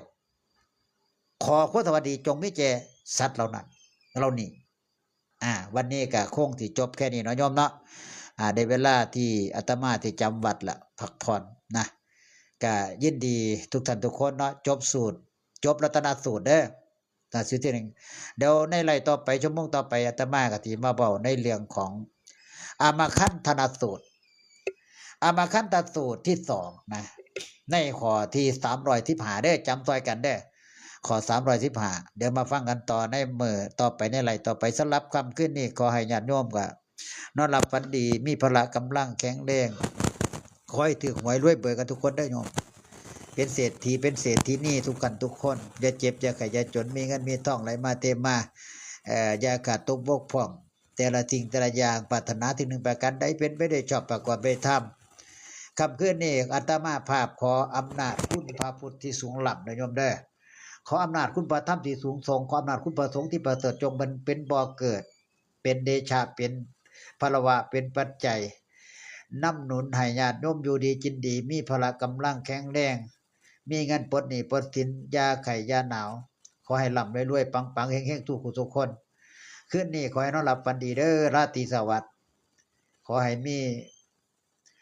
พระพุทธพระธรรมพระสงฆ์นี่ล่ะพระรัตนตรัยทั้งสากลโลกจงปกปักรักษาคณะบรรดาญาติโยมทุกท่านทุกคนโดยความสิริพิพัฒนามงคลจงมาเกิดมีนอนหลับฝันดีราตรีสวัสดิ์เด้อโยมเด้อเจริญพรขอขอบคุณที่ติดตามก็อย่าลืมกดติดตามไว้ในต่อไปคุณโยมเนาะนี่เป็นพระบ้านนอกบ้านนานะเป็นพระบ้านนอกเนาะแต่ที่จริงอาตมาก็เป็นพระที่ตำแหน่งก็คือพระวิญญาธิการล่ะแต่ว่าก็บ่อยากอวดบ่อยากเว้านะพระวิญญาธิการนะครับเป็นพระวิญญาธิการการบ้านเฮาเอิ้นว่าตำรวจพานล่ะแต่ว่าอาตมาก็บ่อยากเว้าก็โยมก็ศึกษาไปก็ฟังไปนะแล้วเว้าไปก็ที่ว่าอวดตำแหน่งอวดหยังนะเป็นพระธรรมดานะครับก็ขออนุโมทนาบุญกับญาติโยมที่เขามาร่วมรับชมรับฟังในมื้อนี้เนาะสิ่งใดสิ่งหนึ่งที่อาตมาเว้าผิดเว้าพลาดเว้าพังไปกระทบกระทั่งบุคคลใดไปคนหนึ่งหรือว่าพ่อแม่ครูบาอาจารย์ก็ดีพระเถรานุเถระก็ดีนะครับพระผู้ใหญ่ก็ดีสิ่งใดสิ่งหนึ่งที่ก้าวกับผมได้เว้าได้จาออกไปไม่กระทบกระทั่งบ่ถือเหตุถือข้องบ่ถือกับพระคุณเจ้าหลายๆรูปผมก็ขอกราบถวายความเคารพขออภัยเป็นอย่างสูงแล้วก็สิ่งใดสิ่งหนึ่งที่อาตมาเว้าไปกระทบกระทั่งโยมผู้ใดผู้หนึ่งก็ต้องขออภัยคือกันนะขออภัยณโอกาสนี้ด้วยนะสำหรับค่ำคืนนี้ก็ขอให้นอนหลับฝันดีราตรีสวัสดิ์เจริญพรขอบคุณ